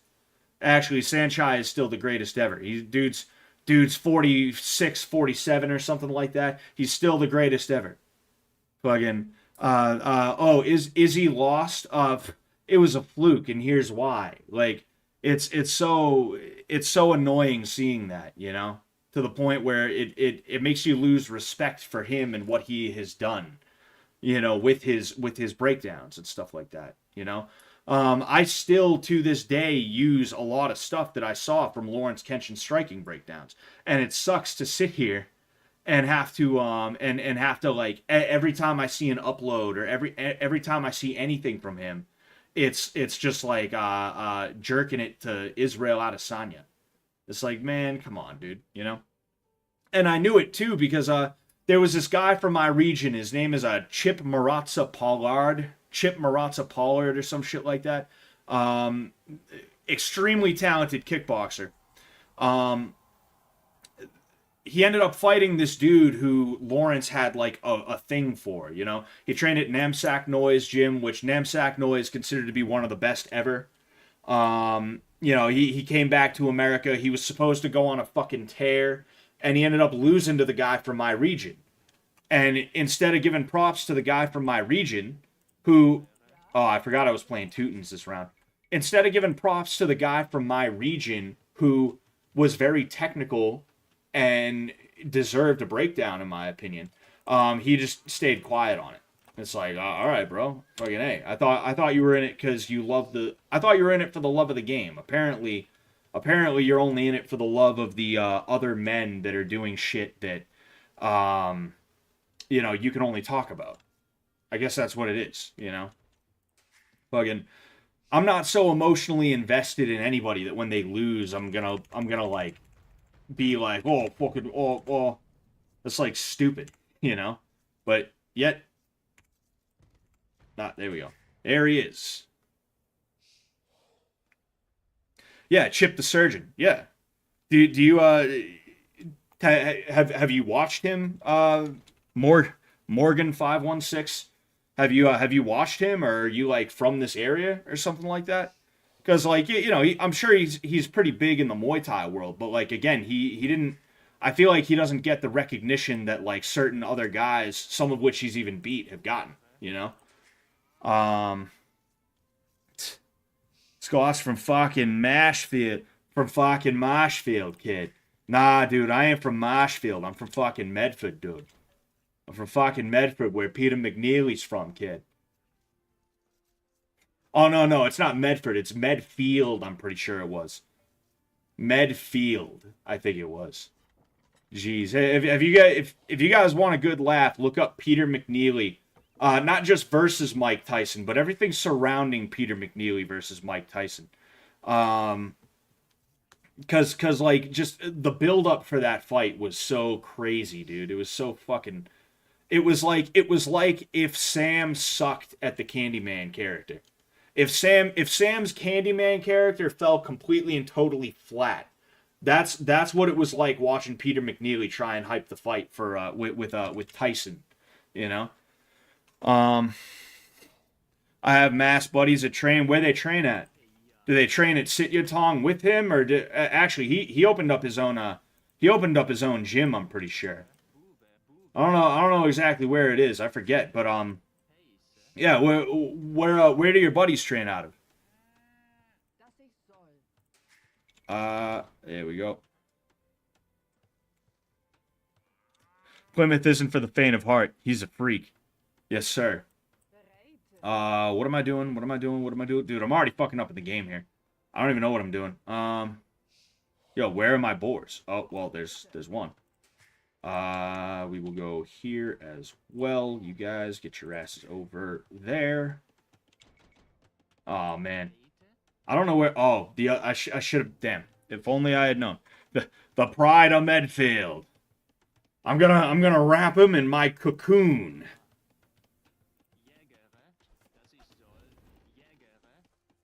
They make such funny noises, the Teutons. And the McNeelys, for that matter. Oh, man, dude, that's somebody I should interview, is Peter McNeely. He's pretty accessible. He's pretty accessible. I could track him down in a heartbeat, and I guarantee you I could interview him. That would be a fun interview to do, you know? I never really was into it, but they were... Well, do you know what town they trained in? Because if you know what town they trained in, or what town you guys were from, or they were from, I might be able to even tell that way, you know?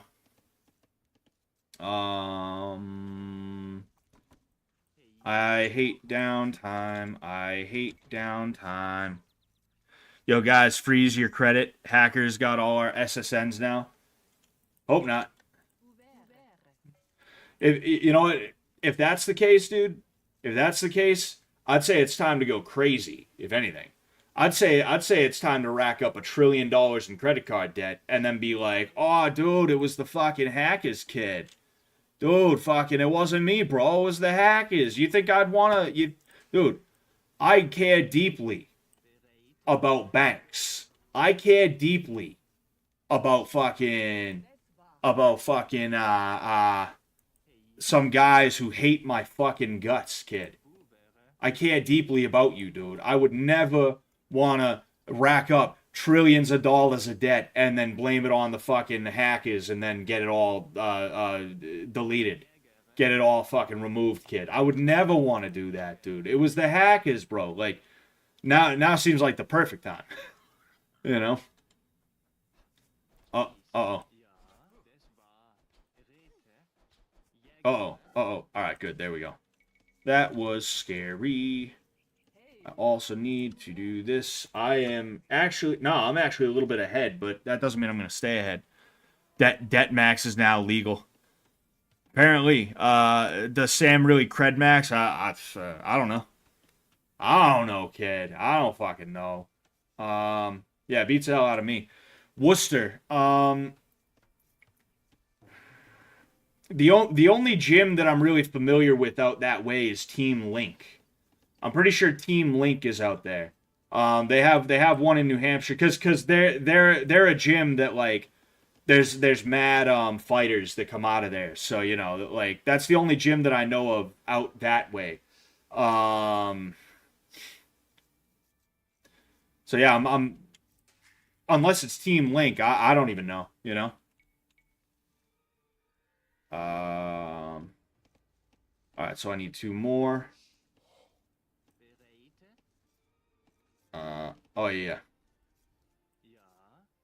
Yeah. Yeah. Yeah. Scott, what's Letty and John's chances in Hunger Games? I couldn't even tell you, to be honest with you. I don't know anything about anybody else. Their chances aren't the worst you've ever seen, I'm sure, but they're probably not as high as we would like to believe, you know? And it's not because, like, either of them are inept or anything like that. It's simply because, like... Oh, shit, fuck. Here, not there. Wait, oh, fuck. Oh, shit, okay.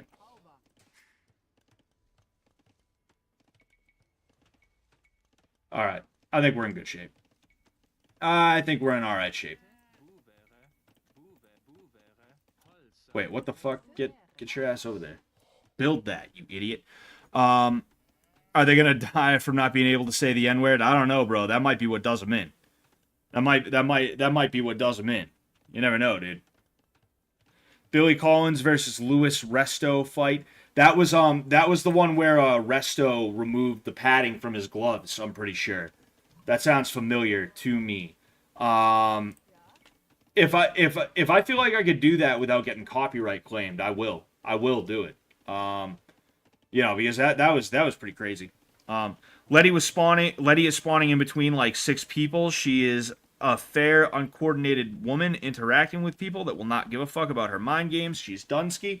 And again, that's why I was saying, like, she should try her best to just get to the outside as quickly as possible. Let the big dumb boys do big dumb boy things. And, you know, pick each other off, right? Be smart. You know, and John, I hope he's going to be smart too, but, I mean, it's John. Not to say John's dumb, but to say that John is, you know, he's full of bravado. I'm worried that he's going to want to prove a point. I'd rather see him win $100,000 than prove a fucking point. 5, 6, 7, I believe. Yeah, I'd rather see John win $100 grand than... oh, excuse me. Actually, I'm gonna go here. I don't even know what I'm doing right now. What the hell's wrong with me? Yeah, fuck it. Fuck it, kid. We'll go here. Yes. Alright, and then hopefully we'll be able to get up to Castle quickly. Yeah, I'd rather see John win $100,000 than make a point and end up getting out and, you know, resting on his laurels and shit like that, you know? Not resting on his laurels, but, you know, being able to say, yeah, I don't give a fuck, I did it, right? If he's smart, he will stick to the shadows, you know? Because when that much money is on the line, it's not about fucking proving a point. You know? It's about winning the fucking cash, dude. Oh, fuck. I forgot. Damn, I forgot. Son of a bitch. 1, 2, 3, 4. I'm just gonna go there.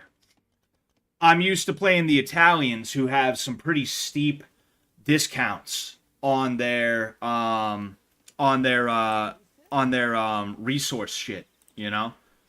And here I am, I was ready to click up, but now I'm not ready to click up because I need a little bit under 300 more food, you know? What I'm going to do, though, is I'm going to take out these guys, and they'll be pretty quick. And in fact, I'm not even going to bother waiting for all those dickheads. I was thinking of making a parody of the Yeah No shirt. I've noticed people they're kind of making fun of me a little bit because I called people dickhead on season 2.5, and I tend to call people dickheads just in general. You know, I'm thinking of taking the Yeah No t-shirt and adding Hey Dickhead to it, so it's like, hey dickhead, yeah, no. I don't know if that's a good idea. I don't know if it's a bad idea. People probably won't even buy it in the first place. It's not like I make tons in like shirt sales and shit like that, right? But I think it might be fun. I think we might have a little bit of fun with it, you know? That trainer was such a scumbag, Panama Lewis. Yeah, and there were multiple situations, I guess, where he did fucked up shit like that. Like he would mix special drinks and shit like that, to my understanding. Meaning like stuff that, you know, oh, it's round 13. It's round 12, right? Because boxing used to be 15 rounds. I forget if he came around before or after the rule change to make it go from 15 to 12. It'd be round like 12, let's say, and he'd be like, "Oh, you're tired? Here, have my special drink." And all of a sudden, the dude would be like, "Oh shit," you know? He'd be ready to go. They put the good shit in there, you know? Oh, fucking bastard! That's the exact opposite of what I wanted.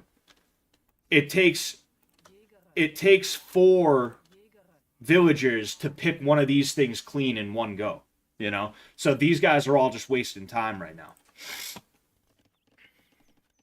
All right.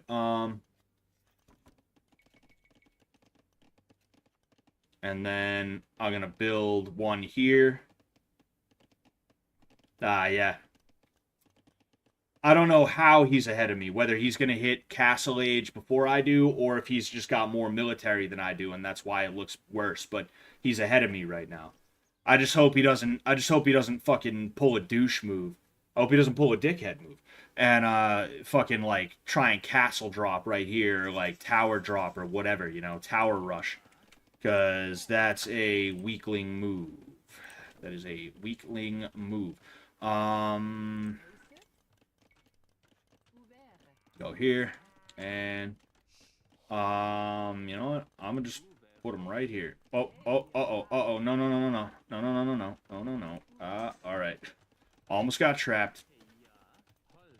Hey, the sounds these guys make is hilarious. They sound almost like a combination of German and like the gay sounding German and Latin. That's almost what they sound like. All right. So I'm going to drop 1 2 3. Yes. 1 2 3 4 5. I guess I'm putting 6 of them. I'll put 7.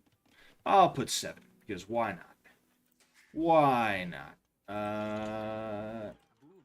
All right.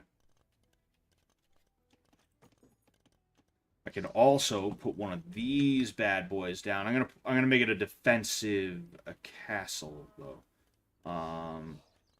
Yeah, I think I'm better off there. Oh, uh-oh. I think it's here. Nah, you know what? You're going right there.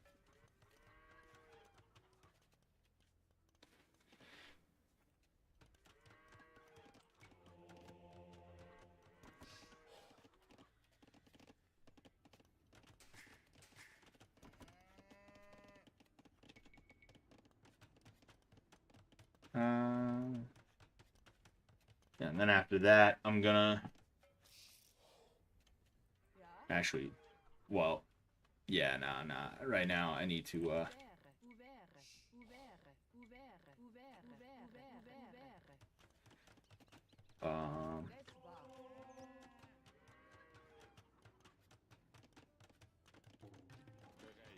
Alright. Ah, man, fuck. The relics are mostly by him. That sucks. I'm gonna have to take some pretty big chances here.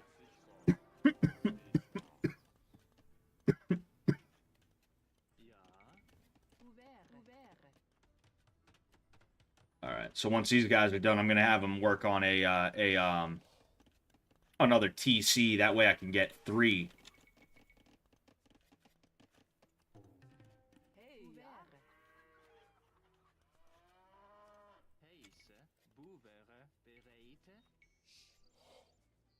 Yeah, fuck it. I'll just go here. Then you'll go there. Yeah, I'll have them there. That way I can differentiate. And... I'm almost there. I'm almost there. I'm getting there. That's the important thing. I think I'll let it ride until I hit 1,000. Yeah, because, I mean, look at there, you know. I'm doing pretty good outside of that. And, oh, there we go. All right. So we clicked up to Imp. Again, not liking this, but, oh, this fucking bitch. Oh, fuck. I'm fucked, guys. I am absolutely fucked because Teutonic Knights do not do very well against gunpowder units. You know, they just don't. Also, like I said, I forgot that I was fucking yeah.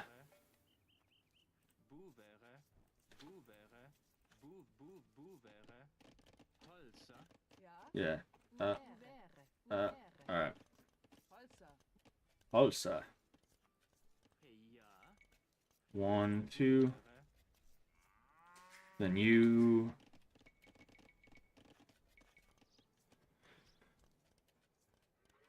Scott, when will you wear cat ears and go full furry on us? You'll get more viewers like that. I don't know. Should I have a cat ears thing? Should I have a cat ears dono goal? Is that what you guys want out of me? You guys want to see me debase myself? Is this no, nobody is. Oh no, somebody is manning this farm. Somebody is manning this farm. Okay. Oh fuck. All right. Damn. Yeah. I know. Yeah. That sucks, bro. That fucking sucks. It was partially luck of the draw here, right? It was partially luck of the draw.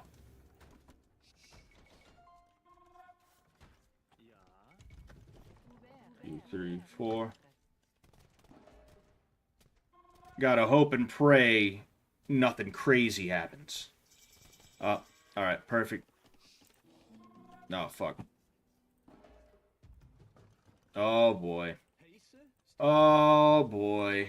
Oh, boy. Come on, guys. Come on. Come on, come on. Nah, you know what? I want you guys. If this is gonna work out, it's gonna be because... you see, that was foolish of me to not go after them earlier.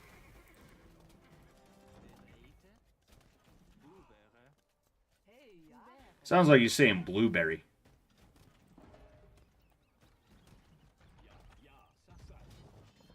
Oh, actually, I'm not even doing terrible right now.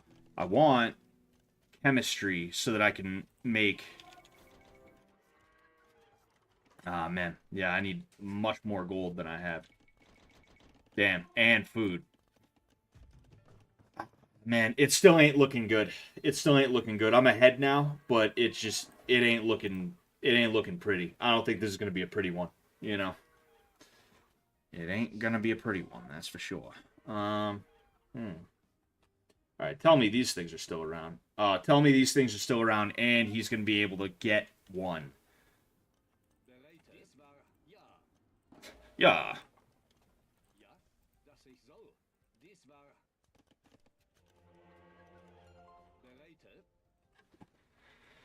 I'm going to go ahead.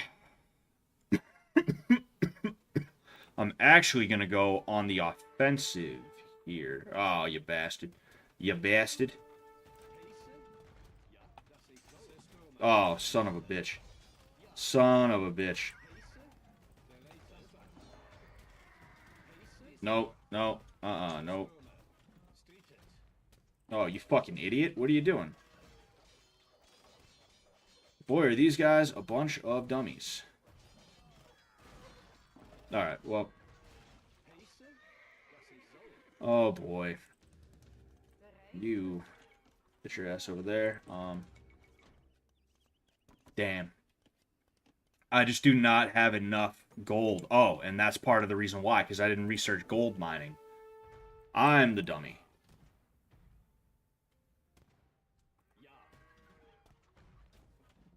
There we go. Alright. I'm going to create another castle here to hopefully help protect myself. Hoping and praying it's going to work out. He is not at Imperial age yet. He will be as soon as he can be, though. That's for sure. So I'm going to have to really try my best with it. What are you idiots doing? Nah, you know what? Actually, I want you on there. I want you fuckheads on there, because I need as many on gold as I can possibly handle. Also... Oh, shit. I didn't know I get fucking... Alright. Deal. Deal and then some.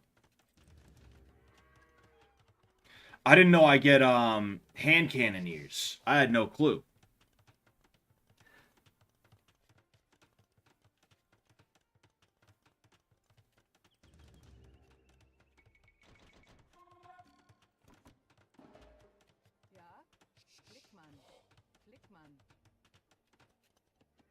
Oh, yeah, bang, bang, bang, bang.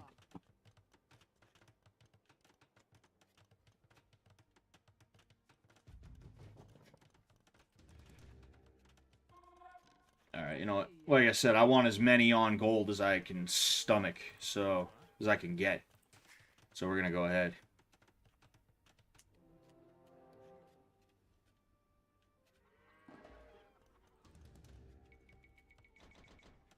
See, until he gets to Imperial age, I'm not too worried about getting a ton of bombard cannons. You know, what I'm more worried about is getting stuff that's going to be good to damage his Janissaries and shit like that, you know? And in fact, man,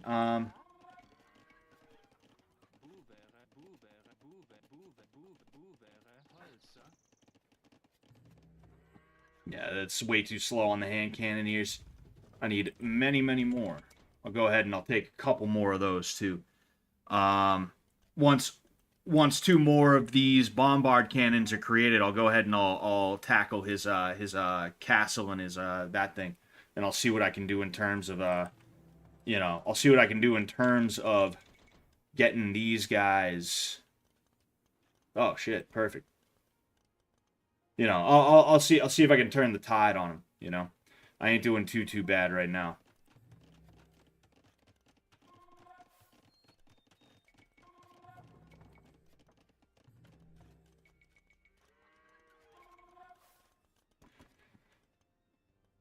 All right.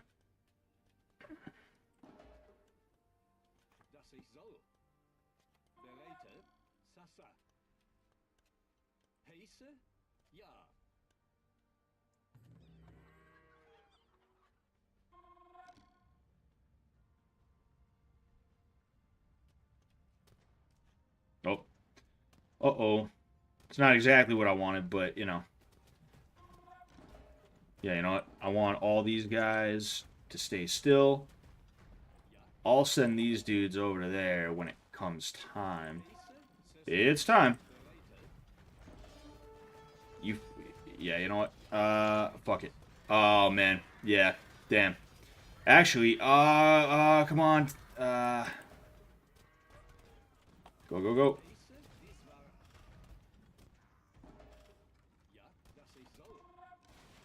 Where is... Damn. Son of a bitch. Whatever. What are you doing, you big idiot? You see what I'm talking about with the AI? These guys are fucking stupid. Yeah, I'm not sure how it's gonna go now. He seems to be pulling ahead score-wise. Let's go here, and there. We'll just go ahead. Yeah, now he's at Imperial age. It's not looking too good for me. It's not looking too good for me. But you know, we'll stick with it. We'll stick with it. Because if I can just knock down that castle, I'm in really good shape. You know? How many relics do I have, too? I have 3. 3 out of 5. Excuse me.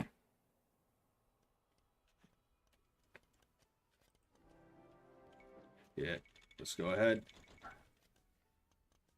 Come on, 2 more. Yeah, I don't want them coming out here. That was a stupid idea. I should have funneled them out here because... Oh. Because then, at the very least, I have an actual, like, spot that I can,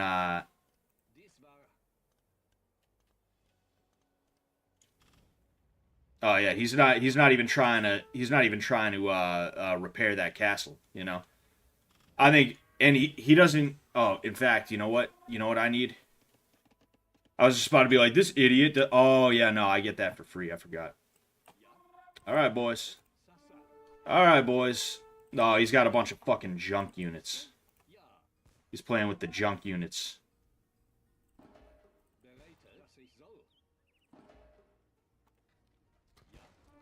Oh, that's a lot of Teutonic Knights. That's for sure. No, get him, get him, get him, get him, get him, get him, get him. Oh, fuck. I don't know, I might... Oh, dude, I'm in good shape now. I'm in okay shape now. I'm not saying I'm gonna absolutely take it. In fact, chances are I probably won't. But that was a very good thing that just happened. Oh, I can upgrade to Heavy Scorpion, too.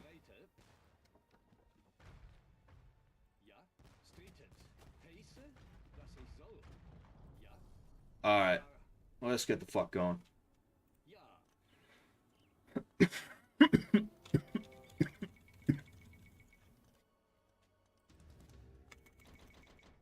Oh, hey.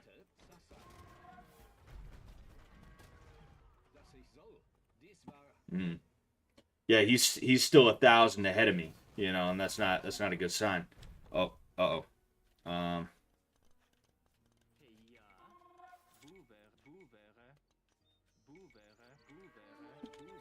Sounds like he's saying blueberry. Alright, tell me this is not... Oh, perfect. Perfect. That's exactly what I needed to happen, actually. Oh, perfect. Perfect, perfect.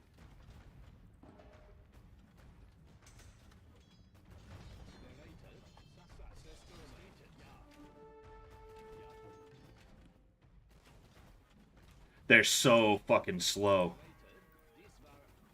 Nah, you know what? You guys go ahead. I want to see what happens here.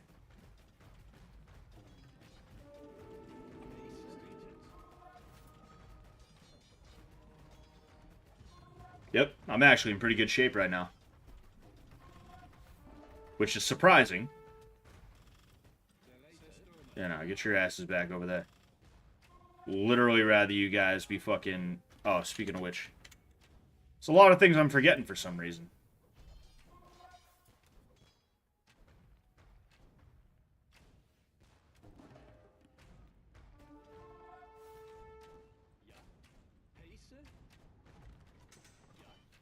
Oh, shit.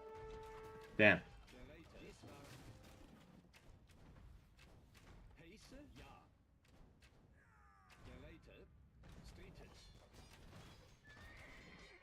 What are you... Oh, fucking A, dude. See what I'm talking about? Can't stand the AI here sometimes, dude. Killer. It's crazy.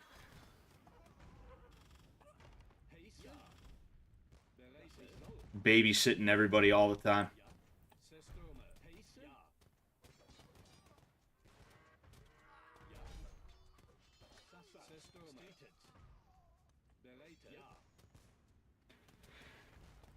Alright. Oh. That's a beautiful sight right there. That is a beautiful, beautiful sight. We'll go here. And that's not exactly even what I wanted, but whatever.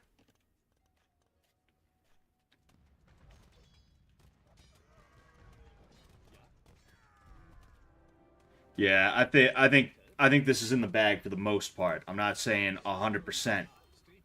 You know, I'm just saying for the most part, I think we got this. I think. Possibly. Potentially. Damn.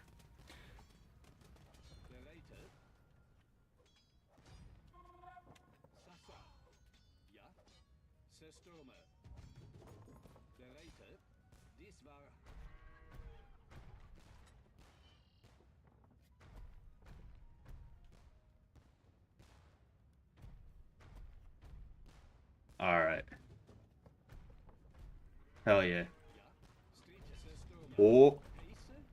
Oh. Uh-oh. Yeah, no. Those guys will be fine there. It's these guys that I am a little bit afraid for. Oh.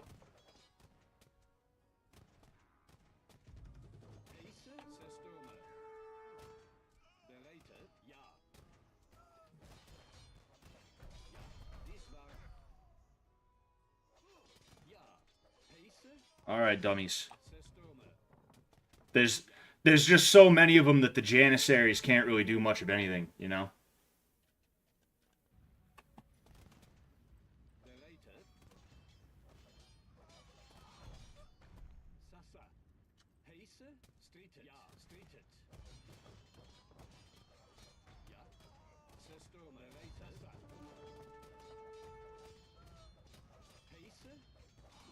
Yeah, now he's on to junk units. It ain't looking too good for him.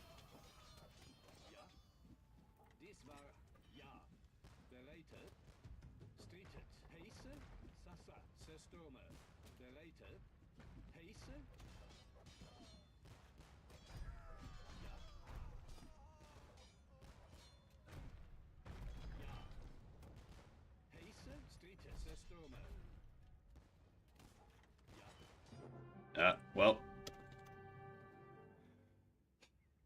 We got him. I'm not gonna lie. That was a little bit nerve-wracking for a minute, you know. I'm not used to playing the Teutons. This is only like the 4th or 5th time that I've actually played the Teutons in earnest, if I'm being honest with you. And I do like them. And when I saw Gunpowder, when I saw that he was playing the Turks, you know, the Turks have the Janissaries, they're a Gunpowder unit. I got nervous because fucking, you know, these Teutonic Knights are, they're slow and they are highly susceptible to ranged weapons, specifically hand cannoneers and stuff like that. Hand cannoneer and Scorpion, you know, kind of eats right through them. So, you know, it was good to figure out that I could actually use hand cannoneers myself. You know, that was pretty good.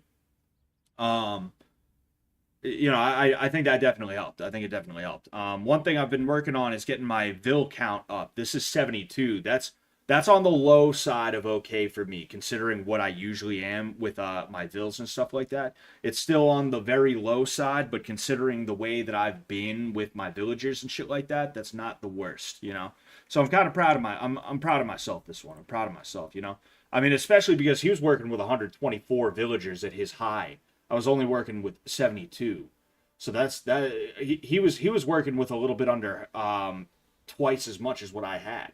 You know, that's pretty crazy. You know, I captured 3 relics. He didn't even capture a single one. That's pretty crazy. He had one more castle than me. Yeah, I mean, that was good, you know. That was good. You know, you're not used to playing the Teutons, but you sure are used to tooting your own horn, Scott. Aha! Aha! Got him. All right. With that said, thank you all so much for watching. I appreciate the hell out of you guys. All right. I'm going to get out of here. I'm going to try to make sure I stream tomorrow. I'm not 1,000% sure if I will, but I'm going to try to. Yeah, you know, we'll see what happens. If not, I will definitely stream Friday, and we will be watching Hungry Games, as John has been calling it. You know, so hope you enjoy. Hope you enjoy. I will catch you guys later. Peace out. Oh wait, hold on. Let me get that.